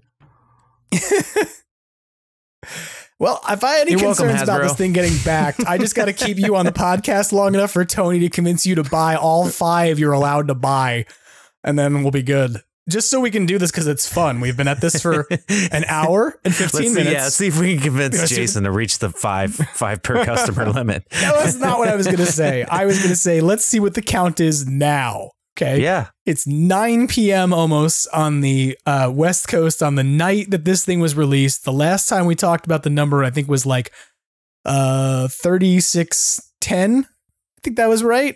And now we're at 3661. And it's been less than like 30 minutes since we talked about this. So I'm serious. I'm like, are we going to get 4,000 backers by the morning? I think so. I think that's totally possible. We'll be a third of the way there after 24 hours. It's like a telethon. We should just go live. Just stay live until it funds. Oh, God. Oh, my God. That's a terrible idea. Do you have any idea the crazy things I'll say by the end of it? That's nonsense. Well, I think we've covered the HasLab. I think we have a pretty good idea that it is amazing. And if you are listening out there and you have yet to back this. Just go do it. Even if you're like, I don't know what I need. You need it. You need one. And if you decide you don't need it later, sell it. Put it on eBay. You'll get money for it. They're not going to make this again. This is it. This is a HasLab. There's no way they'll put this out at retail afterwards. You'll be very bummed out if you don't have one. And let's be real. Hasbro is the first company to ever figure out the economy of scale to make this work. Mattel dropped the ball. As much as I can be like, they made a great library lady. Yeah, they also made a cardboard Ecto-1 once. Hey now, they made a great cardboard Ecto-1. They started the trend of cardboard Ghostbusters accessories. Yeah, well, Toy Guru failed me, and Scott Knightlick will never, ever be approved in my world of people who can market an Ecto-1 correctly. He might be able to run a YouTube channel and talk about things that he may or may not know about because he used to work as a brand manager of toys, but he didn't get me an Ecto-1. And in contrast, the Hasbro team did. So I did an interview with him once, and I've talked about this. It was a horrible quality interview, but halfway through, he was at the beach, like he was at his car, apparently looking out at the ocean.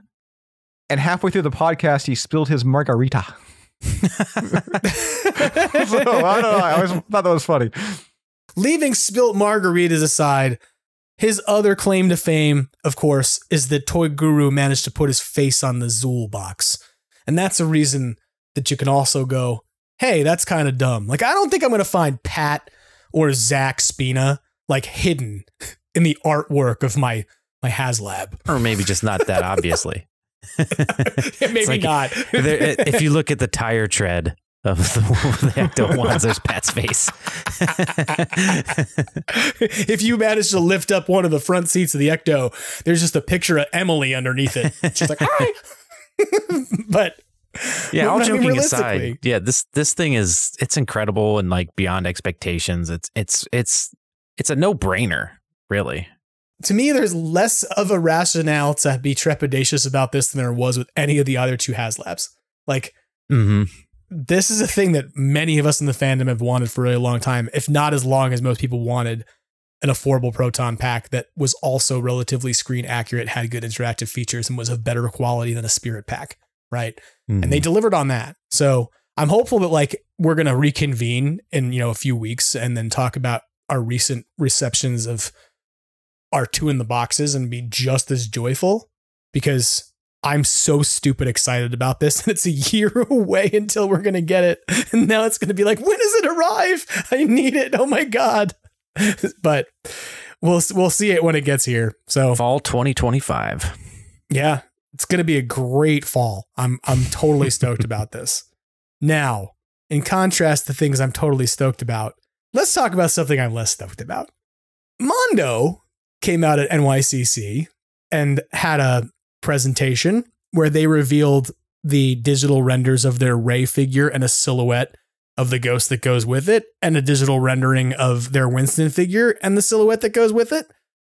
And I believe the two ghosts that we're anticipating from those are Gash. Is that correct? And Gash, yeah. Hey, Sandman? Is that the other one? Sandman. Mm-hmm. Sandman. Yeah. I thought so. I want to say this up front. Do these figures look bad? No, of course not. They look great. Do I want to know what those two ghosts look like? Yeah, probably. Do I have any more interest in buying these? Nope. I can't stomach it. The HasLab literally makes me want to buy the Mondo stuff even less. The fact that I can get everything I can get for $400 makes me look at this $808 proposition for 8 action figures and go, no, sorry, I'm not doing it. I don't care. And then to go, hey, we're going to tease you Janine with a silhouette. I looked at that and went, oh, so now you want $909 by the time we're done. Add in tax, add in shipping. For me to get on board with the Mondo figures and have the quote unquote best real Ghostbusters figures that ever existed, I need to spend $1,000. Hard pass. I can't do it. Like, especially in light of the HasLab. It's part of, now I'm like, there's one price point where I can get all this stuff for $400, and you want me to logically in my brain make an argument as to why it is I should spend $1,000 on 9 action figures? No, I just can't do it. And I'm sure that the two of you may have different viewpoints on this, but there's a point to me where I'm like, you have to be reasonable. You have to be willing to say that people are going to be able to spend a certain amount of money or they're not. And to me, I don't know who these are for at this point. Who's spending $1,000 other than the most diehard fan so they can have real Ghostbusters figures? I can't see the value in spending this much money on these. I don't want to speak for the two of you, but I wonder what you think about them. I don't know if there is a value in the respects of like what we're getting with the Ecto 1, Ecto 1A, where it's like, oh my God, this is such a deal. To me, and this sounds really weird because it's a new release figure, it's kind of like that eBay purchase, you know, that you're like, this is something I really want. You know, this would be a cornerstone of my collection. I've always wanted it. Am I going to spend this money? I don't know. And you kind of beat yourself up over it. And then eventually you hit buy now. And to me, that's kind of what these feel like, because I do feel like, I mean, these are the best real Ghostbusters figures ever made. There's not a lot of competition in that field, so it makes it kind of easy, but these look fantastic. These do look fantastic. Do I want to spend $101 a piece, $202 for the dual packs? No. Is it cool that you're going to get a boatload of accessories and a third little mini ghost inside of there? Yes, I think that's really neat. They're going to display fantastic. But $202 is a very hard pill to swallow. And the biggest, if you're talking value, if you're talking, you know, pricing people out, and this is one thing that I really wish there was a prime Ghostbusters, real Ghostbusters series out there for the people that do want to spend $30 or $40. Like if you like Ninja Turtles, if you like He-Man, you know, Masters of the Universe, you can buy a He-Man figure. You can buy a really good Turtles figure that looks like the figure, like the character you see in the TV show for $30. That doesn't exist for real Ghostbusters. You can say Kenner, sure, but you compare Kenner Egon, the Egon in the animated series, they're two different looking characters. I mean, the hair swirl and all that, the two-tone outfits, there's a huge difference there. So it sucks that a fan who doesn't want to spend $202. It's not even, do I have the money? It's, are you willing to spend that money? Like, are you actually going to do that? Because I know there's people that have the money. They're like, $202? Nah, that's not for me. So it just sucks that they can't buy an ideal figure, again, for, you know, those, like an off-the-shelf Walmart pricing, like you can with like Turtles or Masters or what have you there. I understand Real Ghostbusters is, I don't want to say Ghostbusters is niche, but Real Ghostbusters is, you know, it's it's a smaller window. So I understand why they don't exist, but it just sucks that that's the point that we're at. But at the same time, from what Mondo has shown, I am impressed by the figures. Are they $202? Are they worth that? I'll have to see them in hand. But that's a hard pill to swallow. Yeah, I think that's a good point too. It's like, I'm not trying to say that these are bad figures, right? I know I've been critical about them. It's the price point I have a problem with, right? At the point where I go, why is this costing you this much to produce? And if it's not, then it just means that somebody has set a price because either of a licensing agreement decision that they went, we need these to be of a different tier than a standard action figure. So your price point is going to be over $100 a figure, which means Mondo went, okay, 101. Because they were like, we wanted to make these cheaper. We wanted to make them in an economy of scale, but we can't. So instead, we're going to do a $101 figure. And I don't know who you throw the blame on at that point. Like, is it Mondo who's causing this price point to be what it is? Is it a licensing agreement? Do I have to take up my issues with like Sony Consumer Products Division and be like, hey, you think Wuxley jackets are practical and also they cost a lot of money? And I haven't said that in the podcast. I just want to say this really quick, like really fast, because I want to just get it out of my system. If you want to see something really funny, and this is a really great thing to think about in terms of the price point we're paying for figures and the things that we're dealing with coming out of, you know, whether it's Mondo, whether it's PCS, whether who it is, whether it's your $65, $70 cardboard proton pack. I find it fascinating. We're getting a cardboard proton pack now? Like cardboard containment unit. Oh, you got me excited. There probably is a cardboard proton pack. I'm going to leave that in. There probably is someone somewhere somebody's made. Who knows? But like, my point is this, okay? I covered this License Global interview with Jamie Stevens a few weeks ago. And I talked about the fact that like you could go check it out. And Jamie Stevens talks about how the consumer products division at Sony, you know, makes all these engagements to try and boost the brand and what's involved. And what I didn't talk about in that discussion of the article was that when you get deeper into it, there is this discussion of how they market Ghostbusters from Sony Consumer Products Division, in which Jamie Stevens, the vice president over there, suggests that one, the Wuxley jackets were practical. Like, we're making great engagements for practical products that fans will buy. And two, that it was like at a price point that we would afford. Let's be very practical about this. No one needed a Wuxley jacket. Like, nobody needed a jacket to take them to Ghostbusters Antarcticon that cost $2,000, right? But for some reason, there is this thing going on from my standpoint that when licensing agreements are being made, where Sony goes, well, we can charge this much for the license, and we don't really care about what the cost of the product is. They're going to pay for it. And my viewpoint on that is, no, I'm not. Like, I might look at the best real Ghostbusters figures I've ever seen in my life, and I might look at them and go, sorry, you want me to pay too much for them. I like Ghostbusters, but I don't like it that much. And to me, I don't know who's making that decision. I don't know where that cost is coming from, that whether it's pieces of cardboard or whether it's these Mondo figures, the expectation is that I'm going to pay way above cost of materials and development because, not for a good reason, not because there's value to it, just because. And that's my big problem with the Mondo figures. It's the same problem I have with the cardboard containment unit. It's the same problem I have with a cardboard firehouse that's 6 feet tall that costs $100, right? Like, you're selling me paper and you want me to believe that it's worth a lot of money because it says Ghostbusters on it. And the same thing happened to me with the Mondo figures, where I go, you made really great figures, but you want me to believe for some reason that they're worth this much money because they're just the best ones that ever existed. And you're right. Like, what's the competition to them? The Diamond Select figures? Like, so I know I'm probably in the minority on this. Like, as a person who's like, hey, these just cost too much and I'm going to run away from them screaming.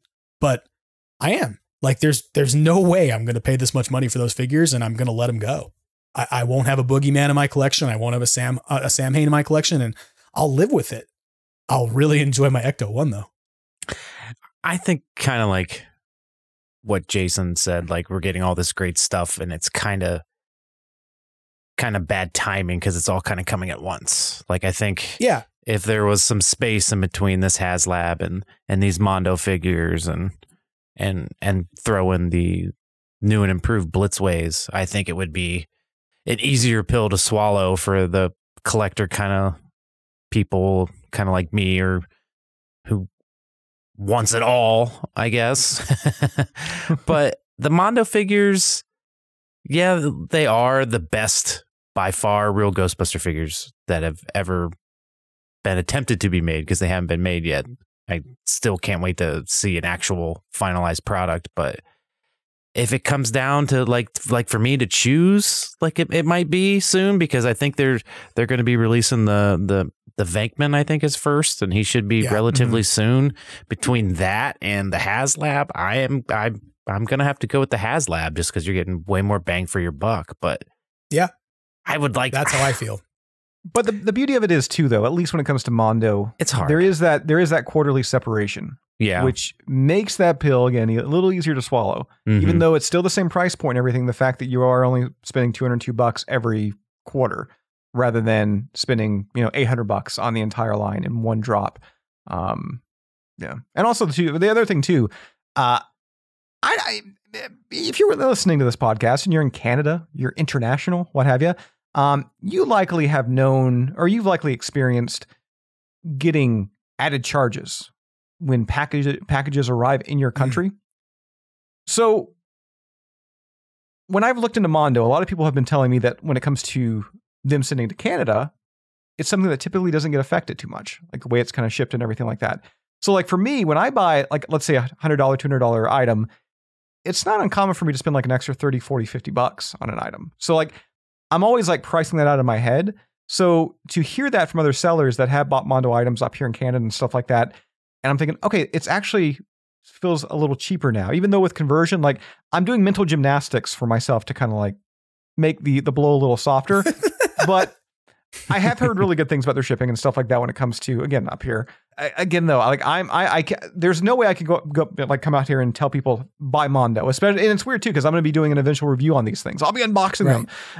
So I don't know if I can say that for the price tag, but there are figures in here, and I know you just said I won't have this figure, I won't have that figure. It sucks, but it is what it is. I'm choosing this over that. I'm choosing the Ecto over this. I don't know, man. I've always wanted a Sandman. I've always that's been my guy. He's fair. My and seeing that tease today, like they got me. They really, I mean, they already had me, but now like they got two hands on me. They've pulled me in. And again, my biggest issue with it, outside of that $202 pricing, even though like looking at some of the other toys like Rick and Morty and stuff like that, I knew what the price was going to be. Like if you looked at some of their similar size figures and you were like, okay, when you factor in Boogeyman's head and you factor in, all these extra proton packs and everything, it's going to rise up there in cost. So $200 was kind of expected, but still, I just think it really does suck because I did bring it up with the Ecto, but here it really does have, I think, some merit that you are pricing people out. You definitely are. Because here it's not like it's a big grand scale bundle deal. It's really two figures, and they are offering one of those figures individually. And even that individual figure is $101. And that's really your only option for a good looking Venkman, Stance, Spengler, Zedmore that is RGB. I will say this too, right? Like I agree with what you're saying, but there's another dimension of this that I think about with respect to the idea of like people being priced out, right? I have had people tell me when I complain about the price point of those figures that I should understand that Mondo makes a higher end thing. Like that Mondo figures cost more because of the quality and value of a Mondo figure. And I'm going to just level with this and say, Mondo is Funko. Mondo is Funko. I don't want to hear about the quality level of the figure. It has many points of articulation. Great. If it has great paint jobs, great. But it is not being made by hand as a quality piece that is worth this level of money. It is manufactured in a factory just like any other action figures overseas, put together, slapped in a box, and shipped. And that part of it makes me more frustrated because that notion that like you should be priced out because these are elite. Like these are for high-end collectors. It's like, okay, fine. Right? Like if that's the logic is I have to buy these things and the price point is that they are of a greater intensity and greater value as for a higher level collector, then go do your high level collecting and enjoy yourself. Like that's fine. If this is a status thing and this is about, and that's what I've gotten back in conversations about. I'm not saying that either of you are saying this, but I've had this conversation repeatedly being reminded by people who collect Mondo regularly. We're like, yeah, but it's Mondo. It's of a higher tier. And it's like, it's Funko. Are you insane? It's like telling yourself that because you bought a Lexus, you didn't buy a Toyota. Like, Yeah, you did. Which is fine if you like it, but don't convince yourself you bought a luxury item that makes you better because you bought this thing. You know? Well, I think anybody that's like putting themselves to a higher platform because of what they've purchased is an asshole, first and foremost. But secondly, I don't agree with the comparison. Even though like Funko owns Mondo and stuff like that, like that's the chain of commands, that's the tree. I get that, but I think at the same time, just to be like, they are Funko, it kind of does kind of paint this as like a weird, because you say Funko, people think Funko Pops, like that's where their mind goes to. Yeah, it's like crappy Funko Pops, and I own a lot of Funko Pops. They're crappy. Okay, yeah, they're not good. I own them. I still occasionally buy one. I bought a Killer Clown one the other day. I bought a Beetlejuice. I had to buy it. I didn't like myself after it. Didn't like myself at all. No, but I've never actually held a Mondo figure in hand. And I know there's this whole thing, like maybe I'll buy the Real Ghostbusters and I'll get it and I'll be like, oh my God, this is the greatest thing. And I'll freaking levitate 7 feet off the ground and it'll be a religious awakening for me. I don't know. I can't give an accurate thing on this, but I think to just be like, okay, it's Funko. I think it paints it boxes them in terms of the lesser quality, and they are better. They I mean, articulation, all that stuff, yes, paint job, whatever, detail, whatever. I mean, you look at the Proton packs, they look fantastic, they look gorgeous. They're done in a factory, obviously, yes. Sure. But at the end of the day, are they worth $101 separately? Are they worth $202 separately? That's going to be up to you. That's going to be up to me. Yeah. I'm going to pick them up. However, again, am I going to buy it and be like, hey, this is a fantastic figure, and you only have a Hasbro dark suited Ray Stans? What's wrong with you? I'm not going to be that, because guess what? I'm also going to have a dark suited Ray Stans because I've got problems. But again, these figures are not going to be for everybody. I wish everybody who wanted them could grab them. I mean, it'd be great if they were Funko prices, you know what I'm saying? But they're not. And again, maybe. I mean, I think they could have been. I guess what I'm trying to get at is like, I don't think they're going to be that could have been. No. You're talking crazy. I don't mean $11.99. I do think that they could have had cheaper figures. You're casting it in a Funko Pop light. Bring it out of the Funko Pop light, okay? I want these figures to be released in. You're buying boxes. a Loungefly backpack? No, I want these figures to be released. That's Funko. Oh, come on now. Look at Tony snickering over there. I want these figures released in boxes that don't seal. That's what I want. Just like a Funko Pop. I want them to come in a box that I can open, take this stuff out, put them back in, and be like, I'm selling this new on eBay and being shady. I've never done that, folks. But like, the point, like, I'm not trying to say the figure should be $11.99, right? But I guess what I'm getting at is, if you're a company that's this big and you've been manufacturing this stuff for this long, it shouldn't cost you this much to manufacture this stuff. You're inflating and you're doing a value thing of like, it's our brand and it's our value. And it's like, yeah, I have no time for that. I'm in my 40s. And the whole idea is like, I buy a thing because it has your name on it. I don't buy a Lexus. I buy a Toyota. I don't buy an Acura. I buy a Honda. There's totally a discussion, and I'm going to say this for fact, even though it's not. There was totally a discussion where they were talking to Sony, Ghost Core, what have you there, and it came down to it where it was like, hey, you can make figures, but if you make them in this scale, somebody else has the license, so you have to sell them for this. And they were probably like, all right, well, you know what? We're Mondo. People know our quality. We have this kind of, thing going around. People like us. People will buy it. So yeah, I think there is an element to that. And again, that whole situation, that just came out of my head. I don't know if it really happened or not, but I think it did. I think it did. Something had to, at least to some degree. But I just feel like that when it comes to this, there are going to be those hardcore Mondo fans. There are going to be those Real Ghostbusters fans. I do love the fact, and this is one of the biggest things, the fact that they have already committed to the lead four and likely Janine. Because for those people, if this does not turn out to be like a massive, huge success, there have been talks where it sounds like that they're committed to releasing those four, the Ghosts, and maybe Janine, and maybe, they'll see from there. That's been kind of like everything they've talked about, that this is the pipeline. That's what's going to happen. So at least for those who are going to collect, if it just ends at those guys, you're going to have 4 Ghostbusters, 4 big Ghosts, 4 small Ghosts, tons of accessories. And if they do Janine too, she'll likely have like another Ghost with her. likely another small ghost. Maybe she'll just be sold separately. Who knows? But you're going to have like a full padded out RGB assortment, just minus car and playset. Yeah. For those of you out there who are buying Mondo figures and you're like, Jim, you're just a killjoy. You're right. I'm sorry. Enjoy them. You enjoy spending $808 or $909, but like I can't do it. And I wish they were cheaper. And I've said this kind of jokingly that I'm like, nobody should buy anything. We should just force them to clearance these suckers out. Like, just have them on the Mondo website in about 18 months for half price because no one was willing to pay this much money for them. Well, I'd figure if that happened, they just wouldn't manufacture. They would be like, yeah. This is a loss, boys. About the contract, but we're releasing Ghostbusters posters from now on. I mean, they were doing that before. It was fine. And they were selling for a lot of money. Yeah. Yeah.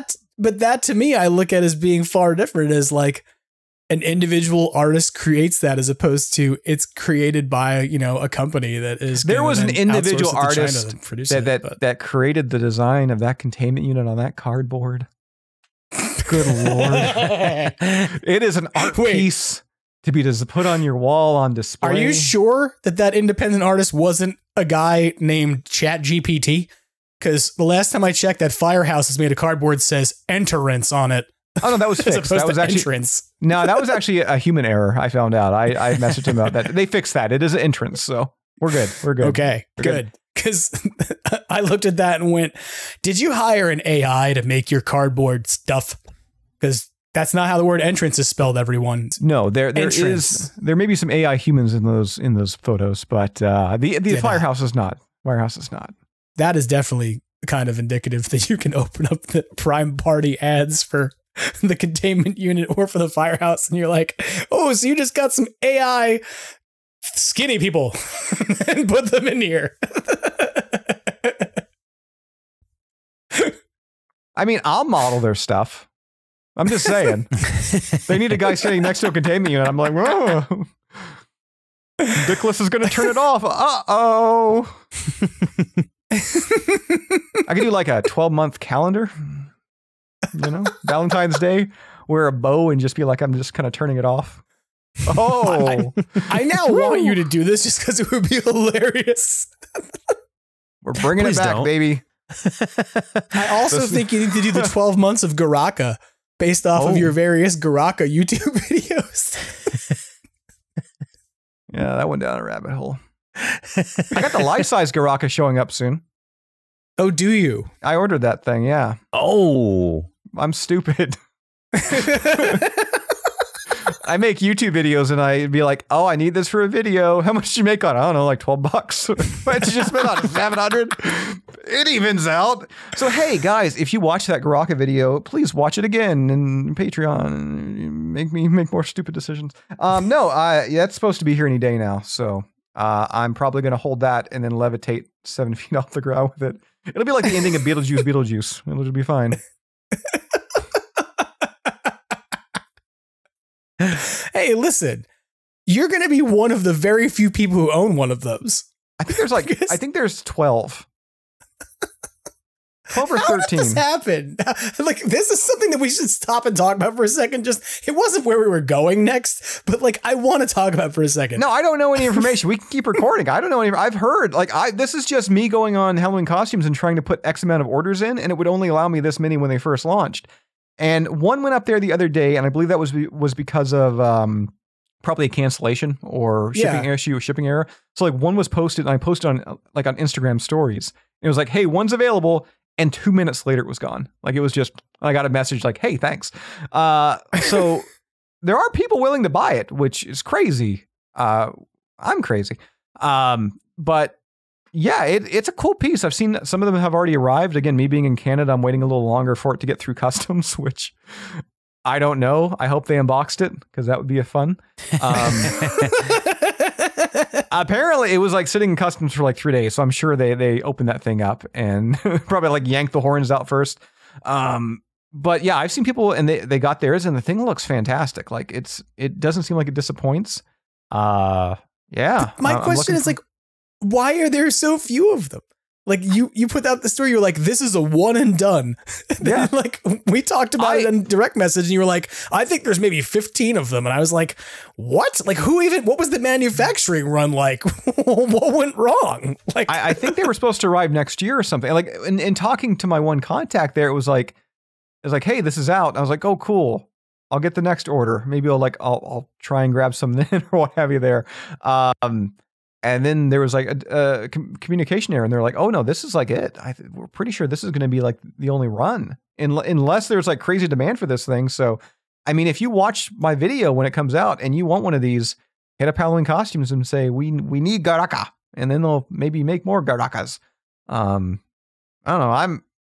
I'm pretty amped. I've seen people get theirs, and like, I know I'm just going to make like weird noises for like 50 minutes in front of this thing, which is like gleeful bliss.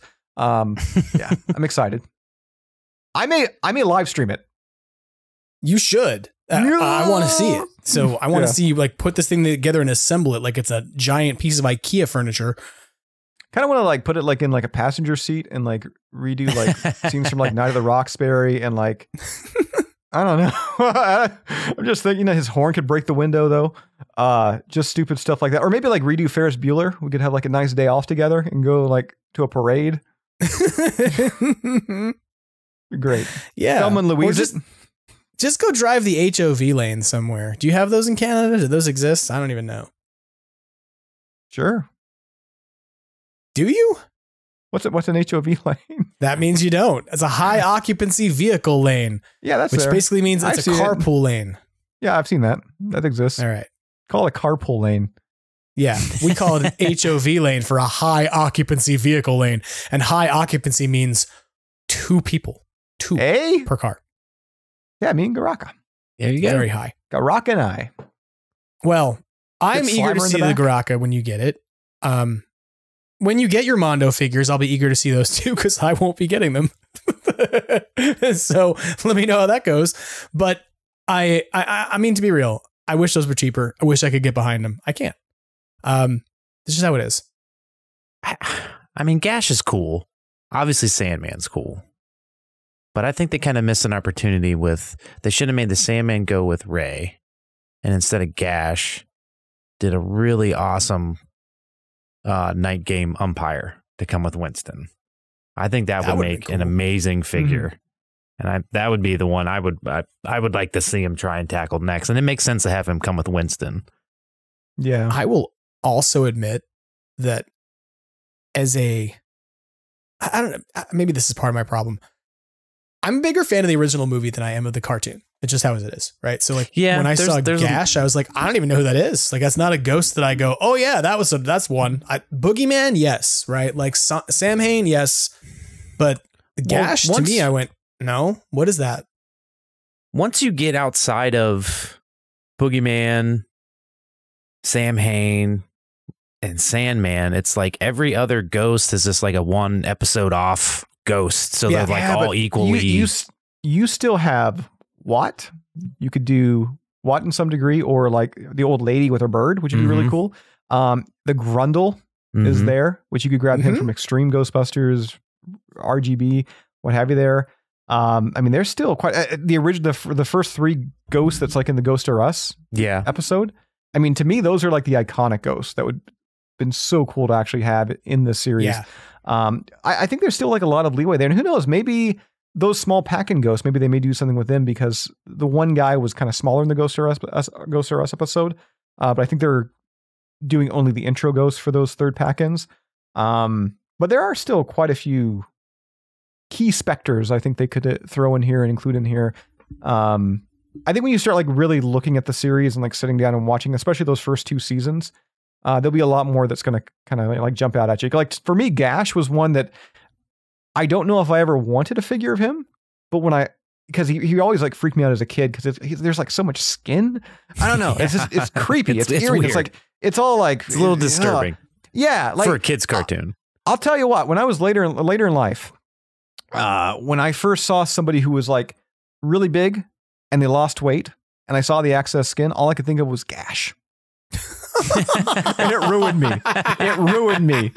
I was like, what's going on here? And Gash was the first thing that popped in my head. And it kind of, that's all I think of.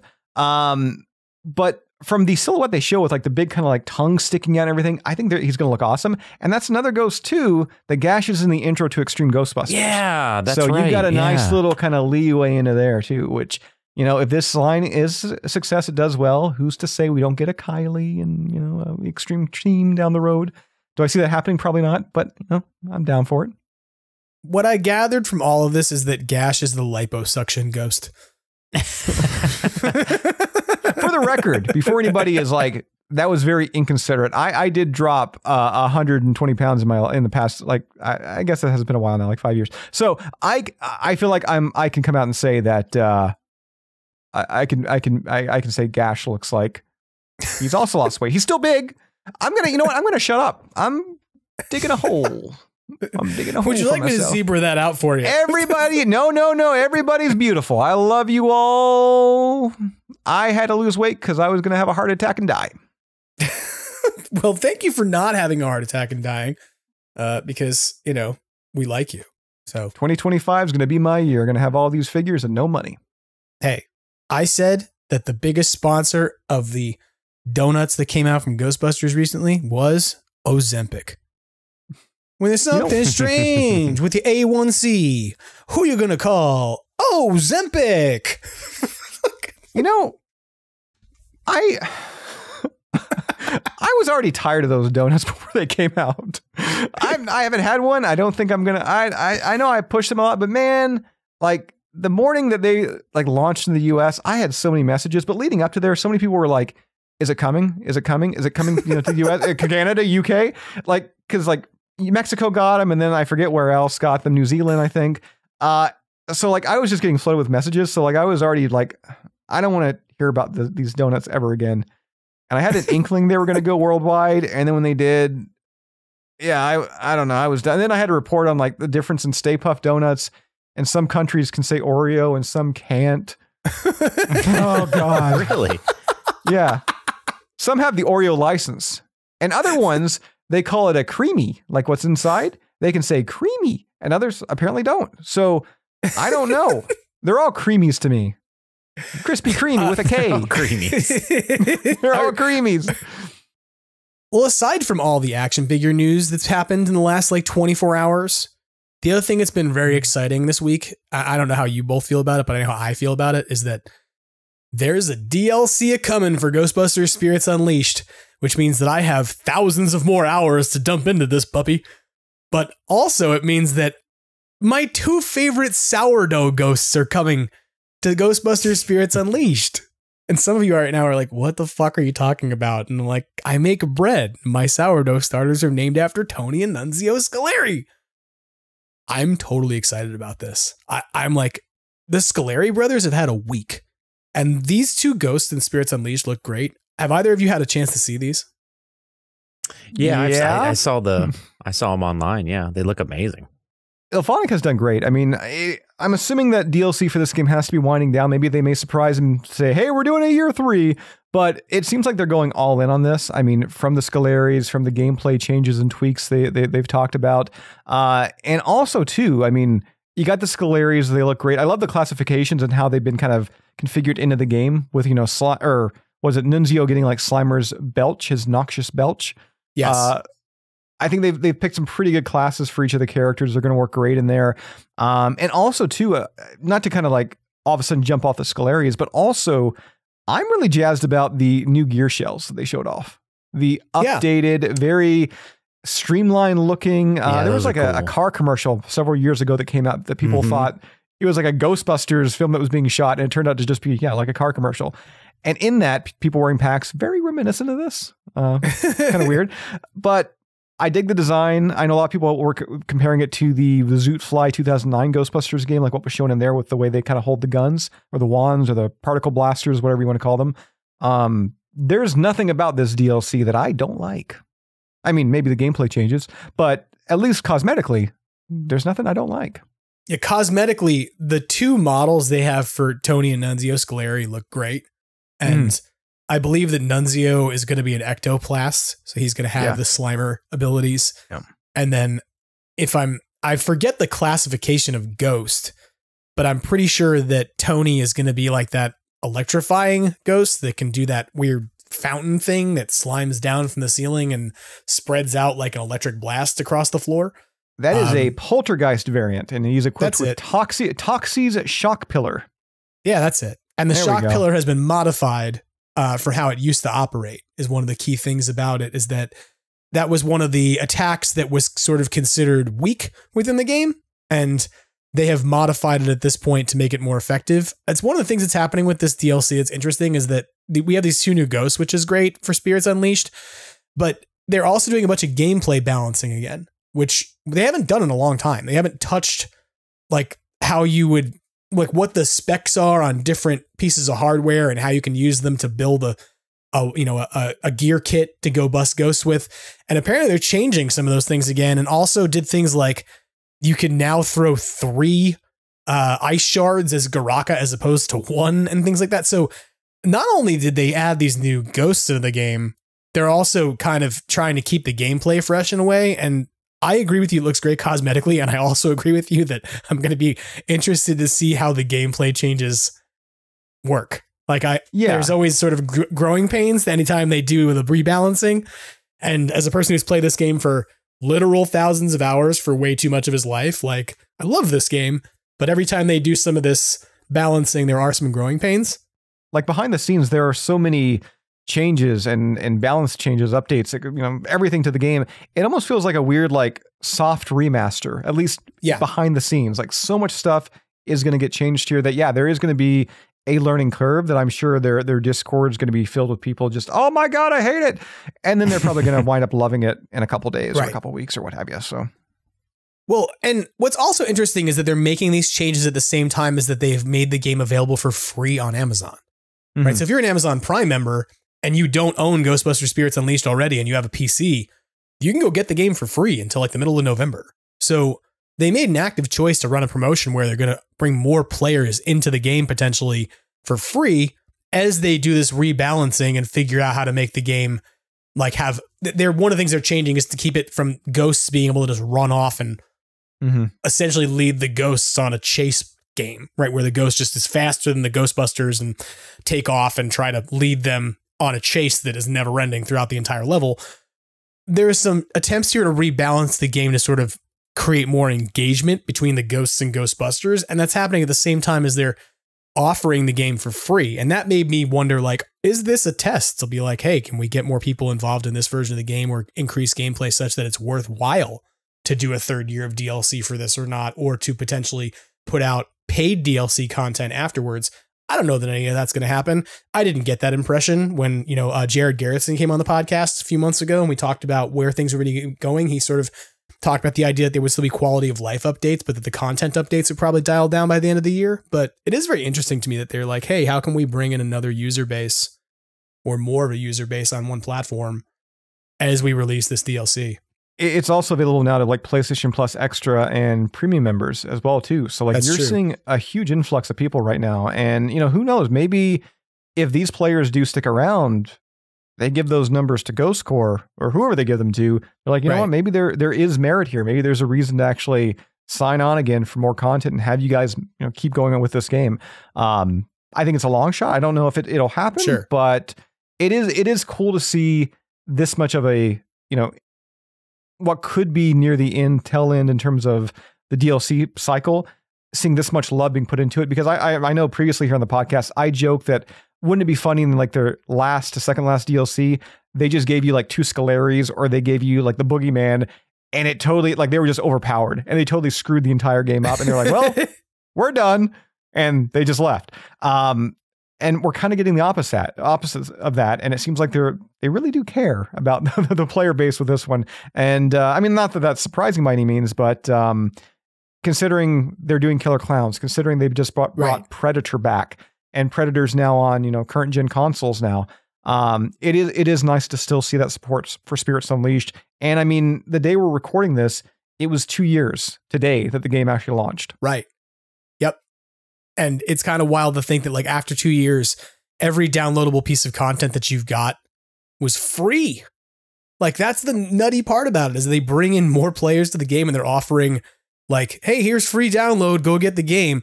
They don't even have a model that would have you come in and be like, I'm going to spend $25 on downloadable stuff. It's free.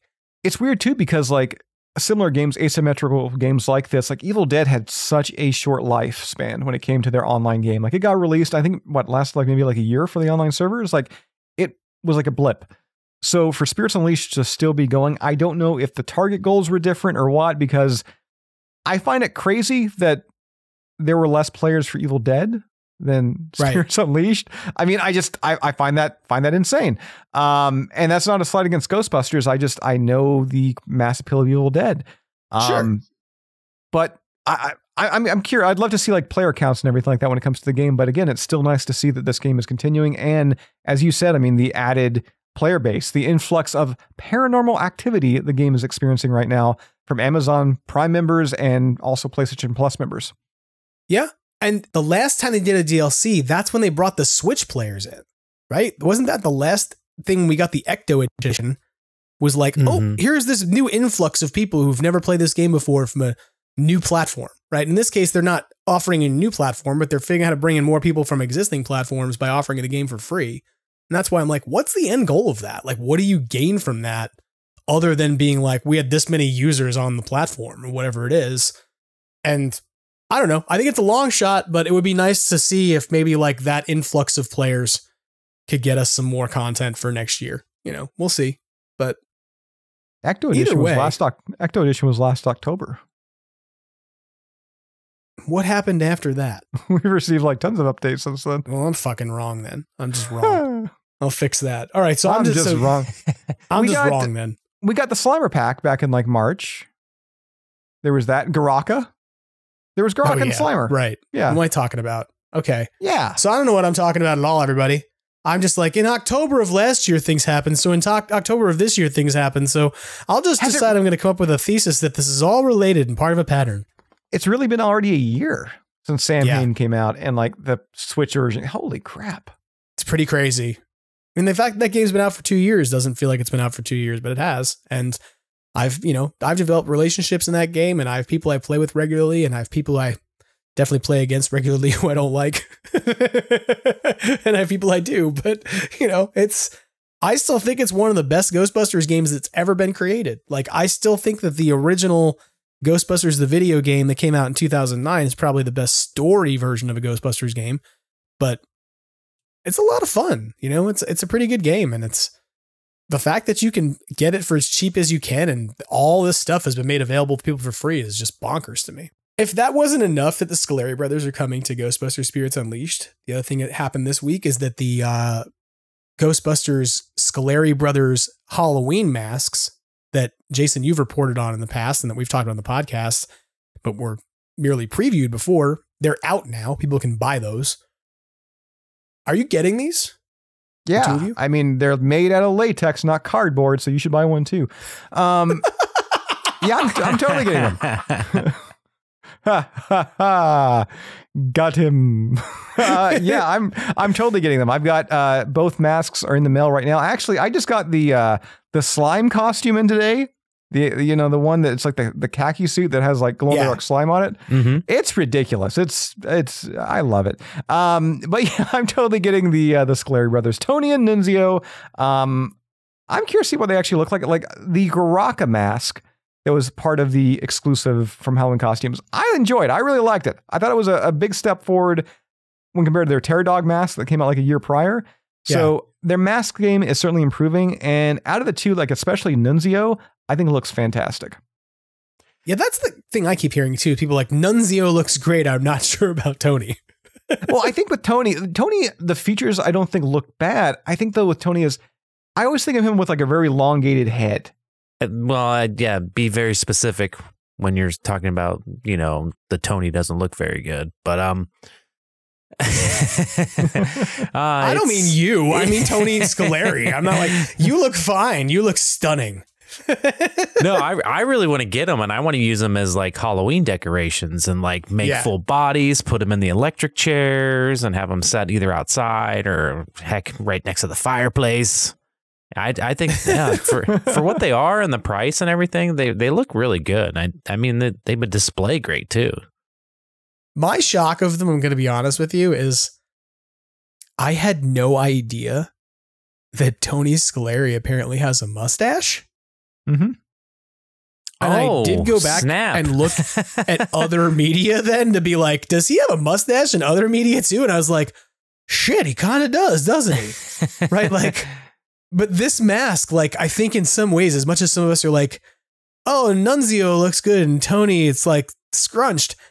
I arguably feel like this Tony Scoleri mask is potentially like the most clear view of Tony Scoleri's facial features that you ever get. He has this giant pompadour for hair and he like has this mustache that I'm like, I looked at him and I was like, well, that makes sense. I mean, he's like an Italian gangster from like the 1930s. Like it totally makes sense that this is like who he would be. Right. But I just never processed it before. I never saw this mustache on the character's face until that mask came out. I'm right there with you. I never knew it either because it doesn't really translate with the way that they're like kind of transparent and they're constantly moving and getting blasted and electricity flickering around them. You don't really get to see that beautiful upper lip of Tony Scoleri. That is awesome. I love that he's got a mustache. I love the Scaleris are my favorite ghosts. And this, and this just makes me love him even more knowing he's got that mustache. Like for me, my takeaways were always when I saw them as like a kid was Tony's rib cage showing, like he was always skinny, and then Nunzio just being gelatinous, just a big old boy. So I think that adapts. I think why people look at like Nunzio and they're like, hey, that looks great because he's got the big wide cheeks. You know, it just you had that memory like burned into your skull. While with Tony, there's so much more kind of there, I think, to some degree. You got the ribs, you got like the lanky body, you got the high pompadour.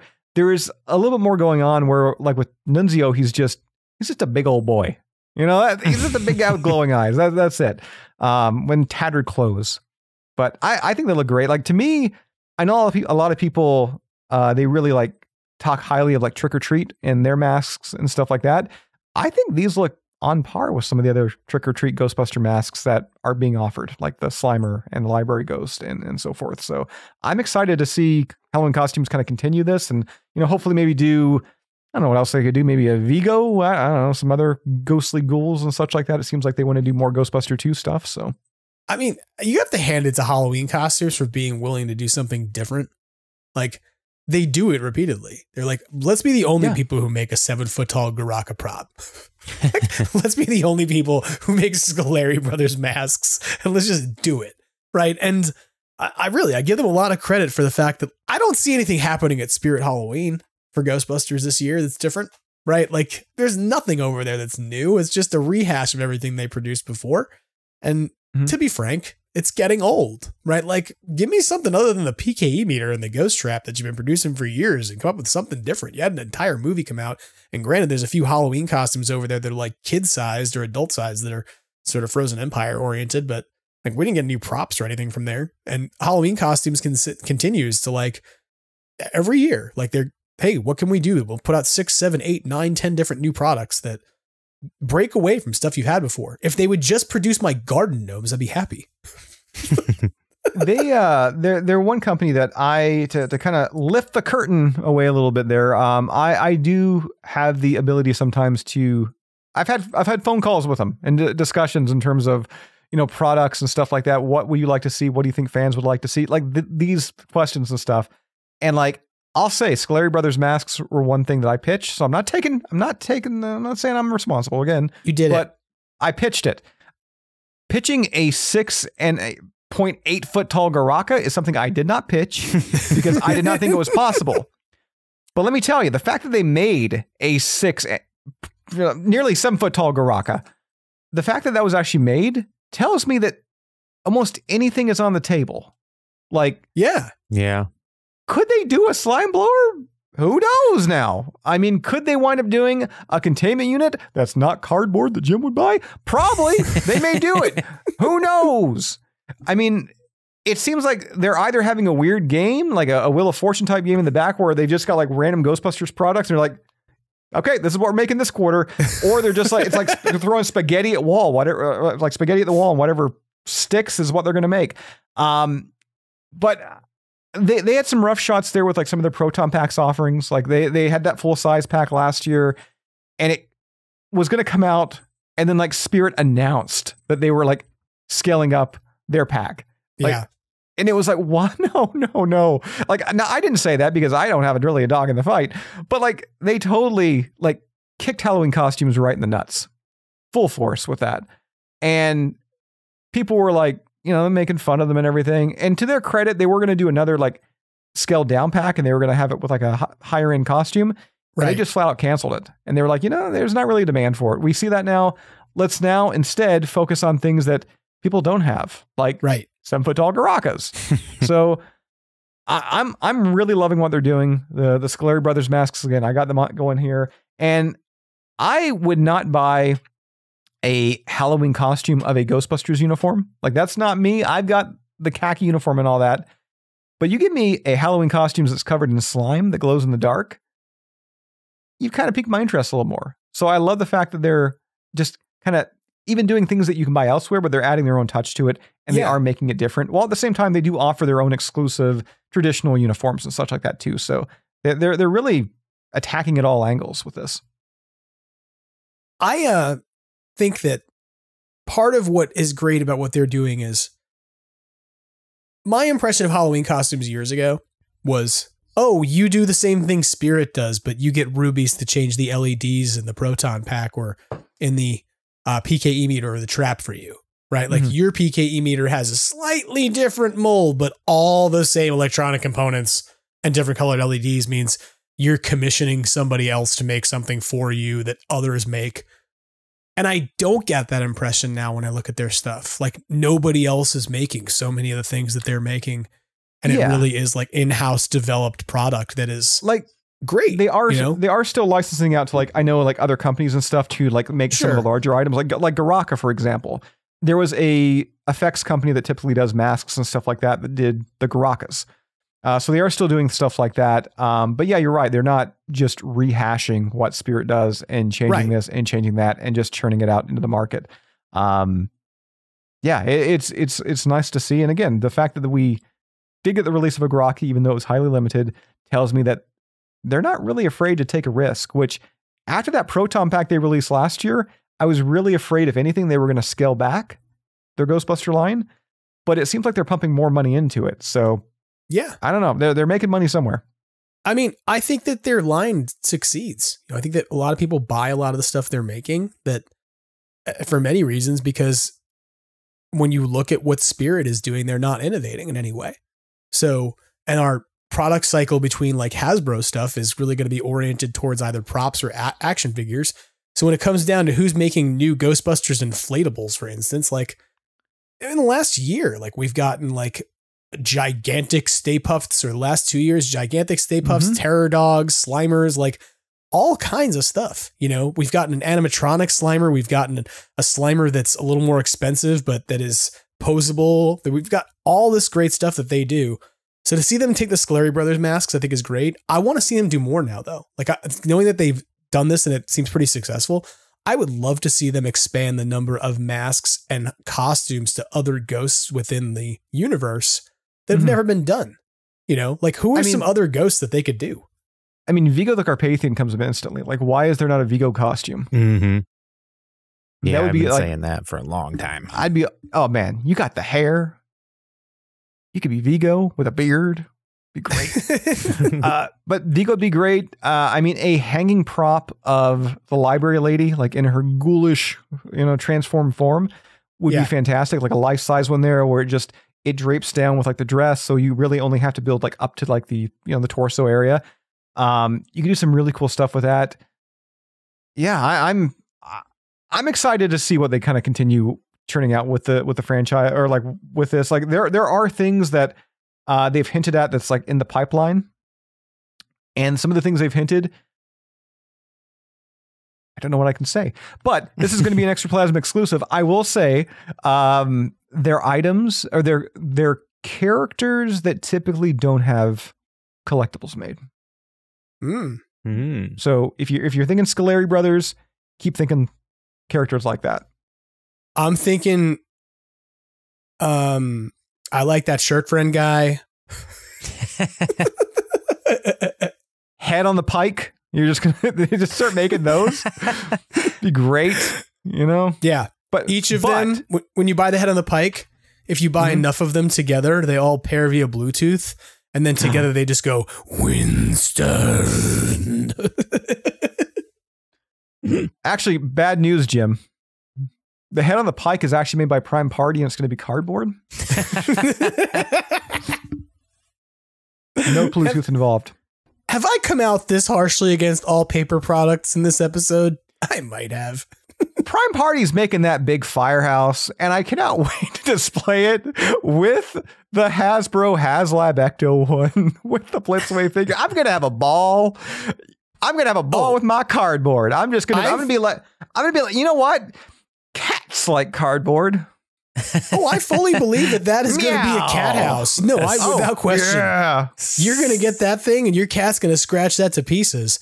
But I have said that the cardboard firehouse the Prime Party has coming out, I would like to turn into a sandwich board sign and then wear. Like I want to figure out how to like wear it as a suit and then just chase people down the street as the firehouse. Like not on Halloween, like on a random Tuesday, just go running down the street as the Ghostbusters firehouse, where people look at me like I'm completely fucking insane.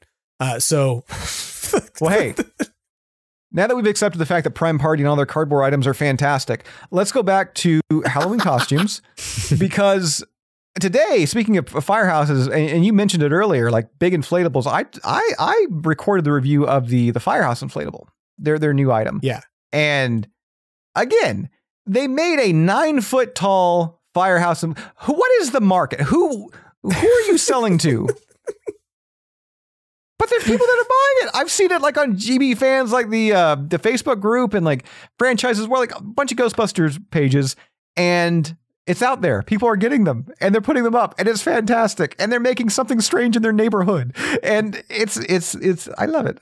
I love it so much. And again, coming from where they were with the Proton Packs last year, and seeing now people have the Terror Dogs and have the firehouses and get amped up over the Scoleri Brothers. I'm giddy for it. I really do. Everybody I've talked to at Halloween Costumes, I've enjoyed, I've liked. They're great people. So I'm glad to see the Ghostbuster fan community, being accepted to them. I know some people had a few issues with their Slimer, but for the most part, from what I heard, they pretty much fixed the vast majority. And if not, hey, they gave you a refund. So did you really lose in the end? Yeah, I even knew some people who got another one and like, they didn't ask for the first one back. So yeah, 2 Slimers. Put a wig on that. You can put them inside your, make an Ecto. You can like redo the ending of Ghostbusters 2016. It'll be great. It'll be fine. Lady Slimer. Well, this has been a lot of fun to catch up about, what's gone on with the HasLab and things that are going on with NYCC and all the great stuff that's happening in the Ghostbusters community. And it's been fun to chat with the two of you as we sort of ring in the 100th episode of Extraplasm. And, maybe we'll celebrate 100 more in like 2 more years or something. I don't know. But we're not going to celebrate 1,000 anytime soon. That's for sure. We have to like make the podcast multiple times a week to make that happen. But I'm really glad that I got to chat with the two of you. Is there anything else you want to talk about? Anything else you want to share with the podcast audience this week before we sign off? Keep an eye on Fantazm at Fantazm Shop on Instagram. It's me and Brendan's little thing we got going on, and we got lots of fun stuff coming up. So keep an eye out.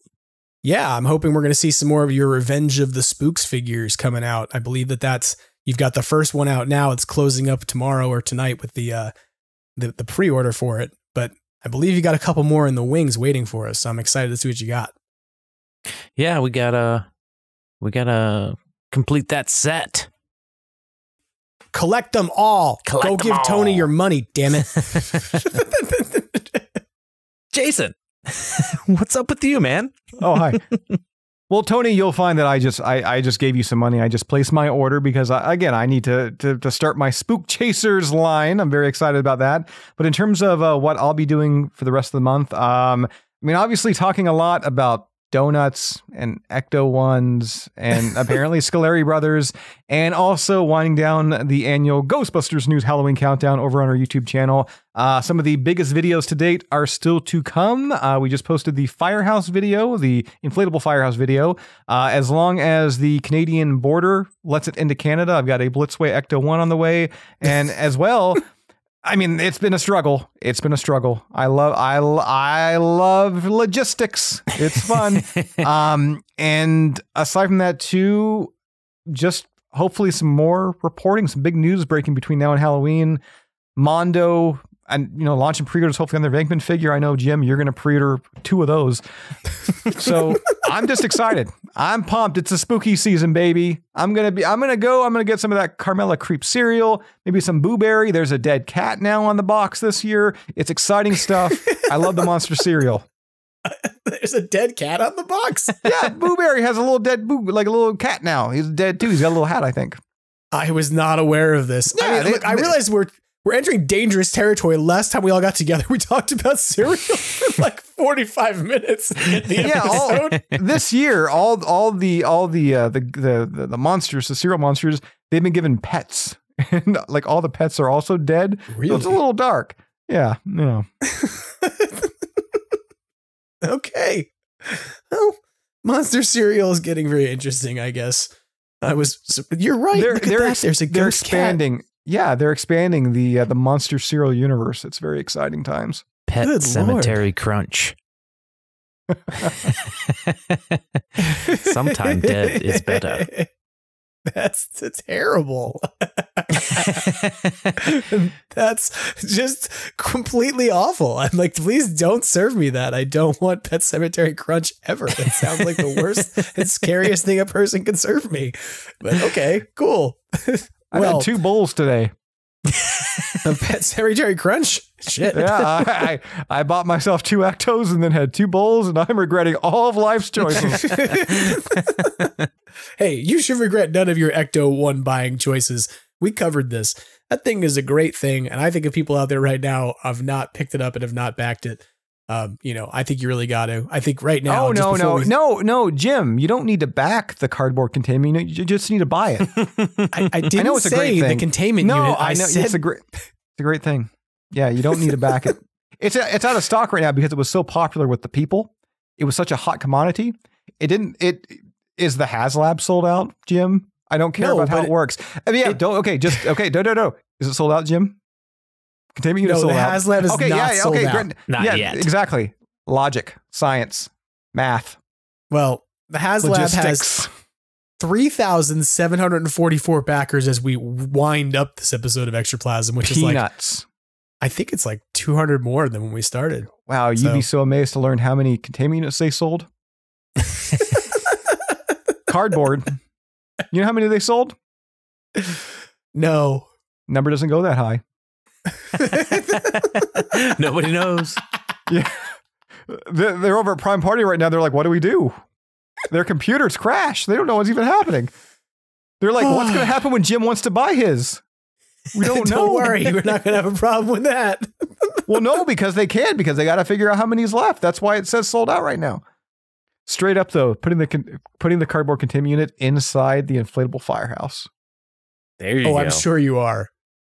Yeah. I'm sure you are. He already did it. I don't have it yet. Oh, just be careful. The inflatable firehouse might get damaged with paper cuts. It's durable. Both the inflatable and the cardboard. All right. Very, very durable. Yeah. I still want to camp in an inflatable firehouse, even though you recently told me that doesn't have a back wall. But I'm going to figure it out. Oh, it's fine. I'm going to create something. Put a drape down. Yeah. Or just put it against the wall. Just camp against the brick wall. Problem solved. Find a brick wall, camp against it. There's lots of brick walls in nature. Let's get a tarp. Yeah, there you go. It's it'll be my tarp that represents the blue construction barrier outside the firehouse and the UK version of the firehouse, right? That has the big blue walls outside of it.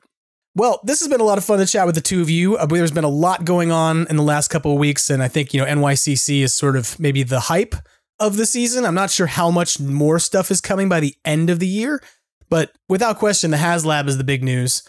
I think we spent a lot of time talking about it, but it was worth it. And I think that, there's a lot still coming that we'll see how it's going to play out. I know the two of you are going to probably be getting these Mondo figures, so I'll be interested to hear your reviews of them. And hopefully by the time we talk next, we'll have some new HasLab props that will have our new PKE meters and our new traps. And we can weigh in on how we feel about that. So yeah, can't wait for those. Yeah, I'm totally excited. So I think we're going to have a lot ahead to look forward to. And as we get into the back end of the year, and although the 40th anniversary seems like it's closing up pretty quickly, hopefully as we enter the new year, we're going to find out more about the cartoon, and who knows, as we've heard, Gil Kennan has been involved in conversations about future Ghostbusters movies. What that means, I'm not sure, because I think I've had many conversations about future Ghostbusters movies too, but I'm eager to see where things are going to go. So, any final words, final thoughts? Go get your HasLabs, folks. Get them early. I want that Louis Tully. And poor Louis, he's kind of gotten the short end of the stick as far as like the Plasma series goes. Like he's just an exclusive and kind of hard to find. Like this, he's the early bird, and then it was the Pulse exclusive Tully's Terrible Night. Yeah. So, but at least we're getting them. I shouldn't really complain. At least we're getting them. You're not getting them unless we get this thing backed within 14 days. Back it. We're getting close. So you can have, I feel like, movie accurate slime blower scene, Ray and Winston, and you got to order 2.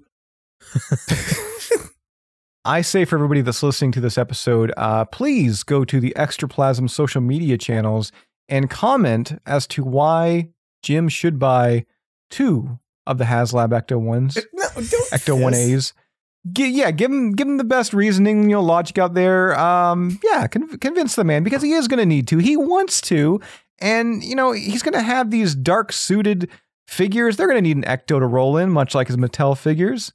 Come on now, man. And come on, people. Tell Jim why he needs it. You do realize that if you do this, I'm going to start having people leave you comments every week.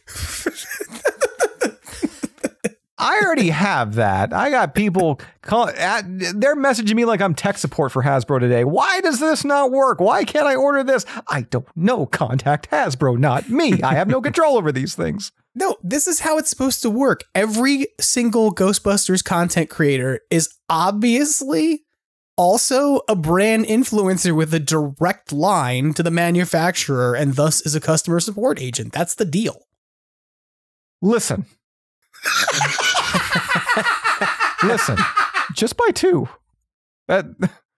You're gonna want to. Do you want to? Do you want to? What am I gonna do with 2?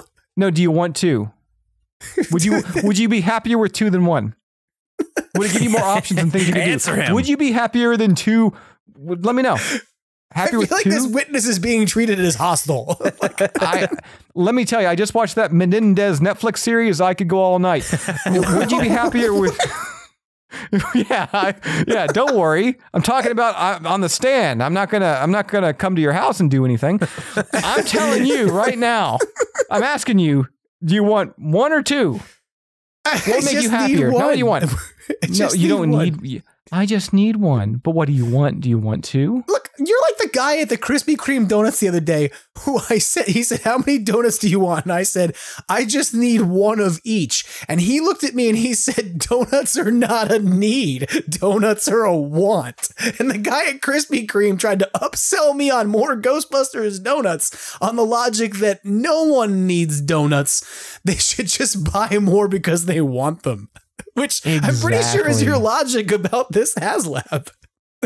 Well, you don't need it. You don't need 1 HasLab. You're fine, but you want it, and if you want it, you might as well just indulge. Don't get the sandwich and without the fries. You get the sandwich with the fries. Indulge. Make yourself feel better. Add that extra slice to your grilled cheese. Let it ooze down.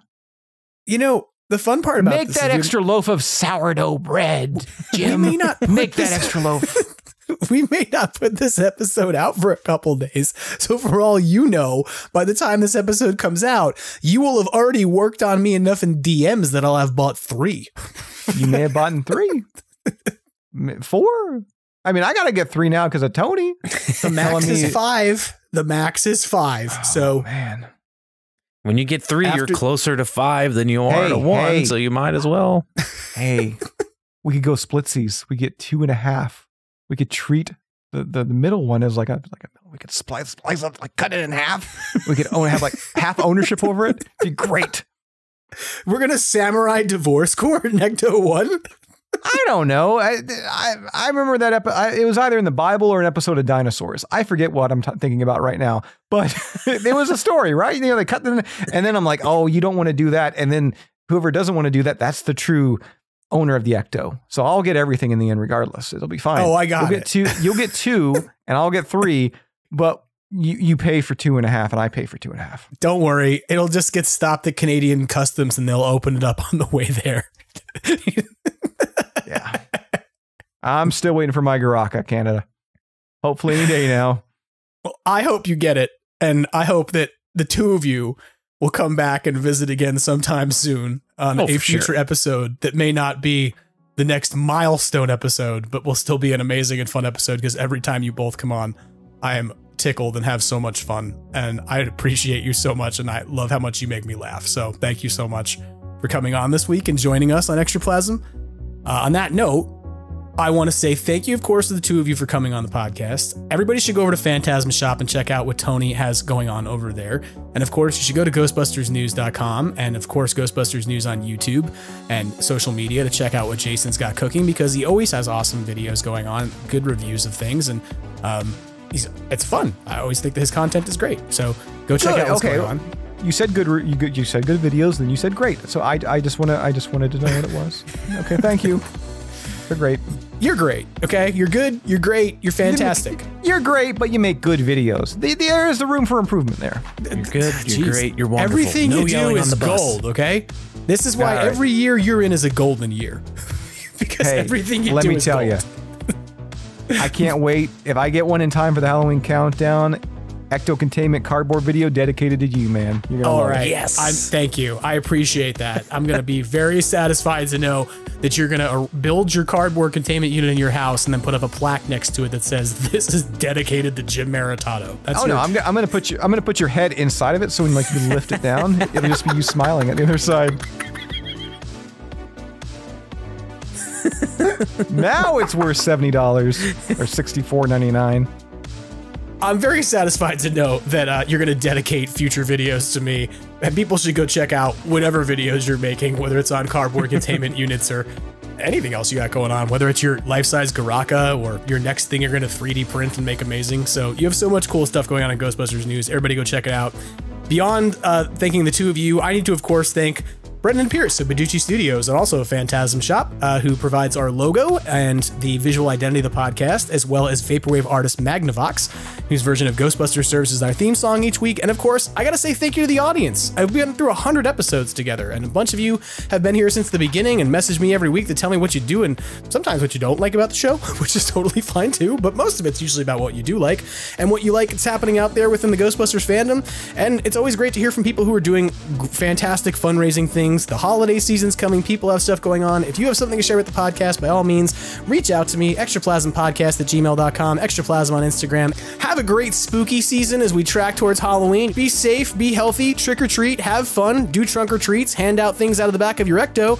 And as Ernie Hudson reminds us each and every week, try to have fun and always keep on busting. Take care.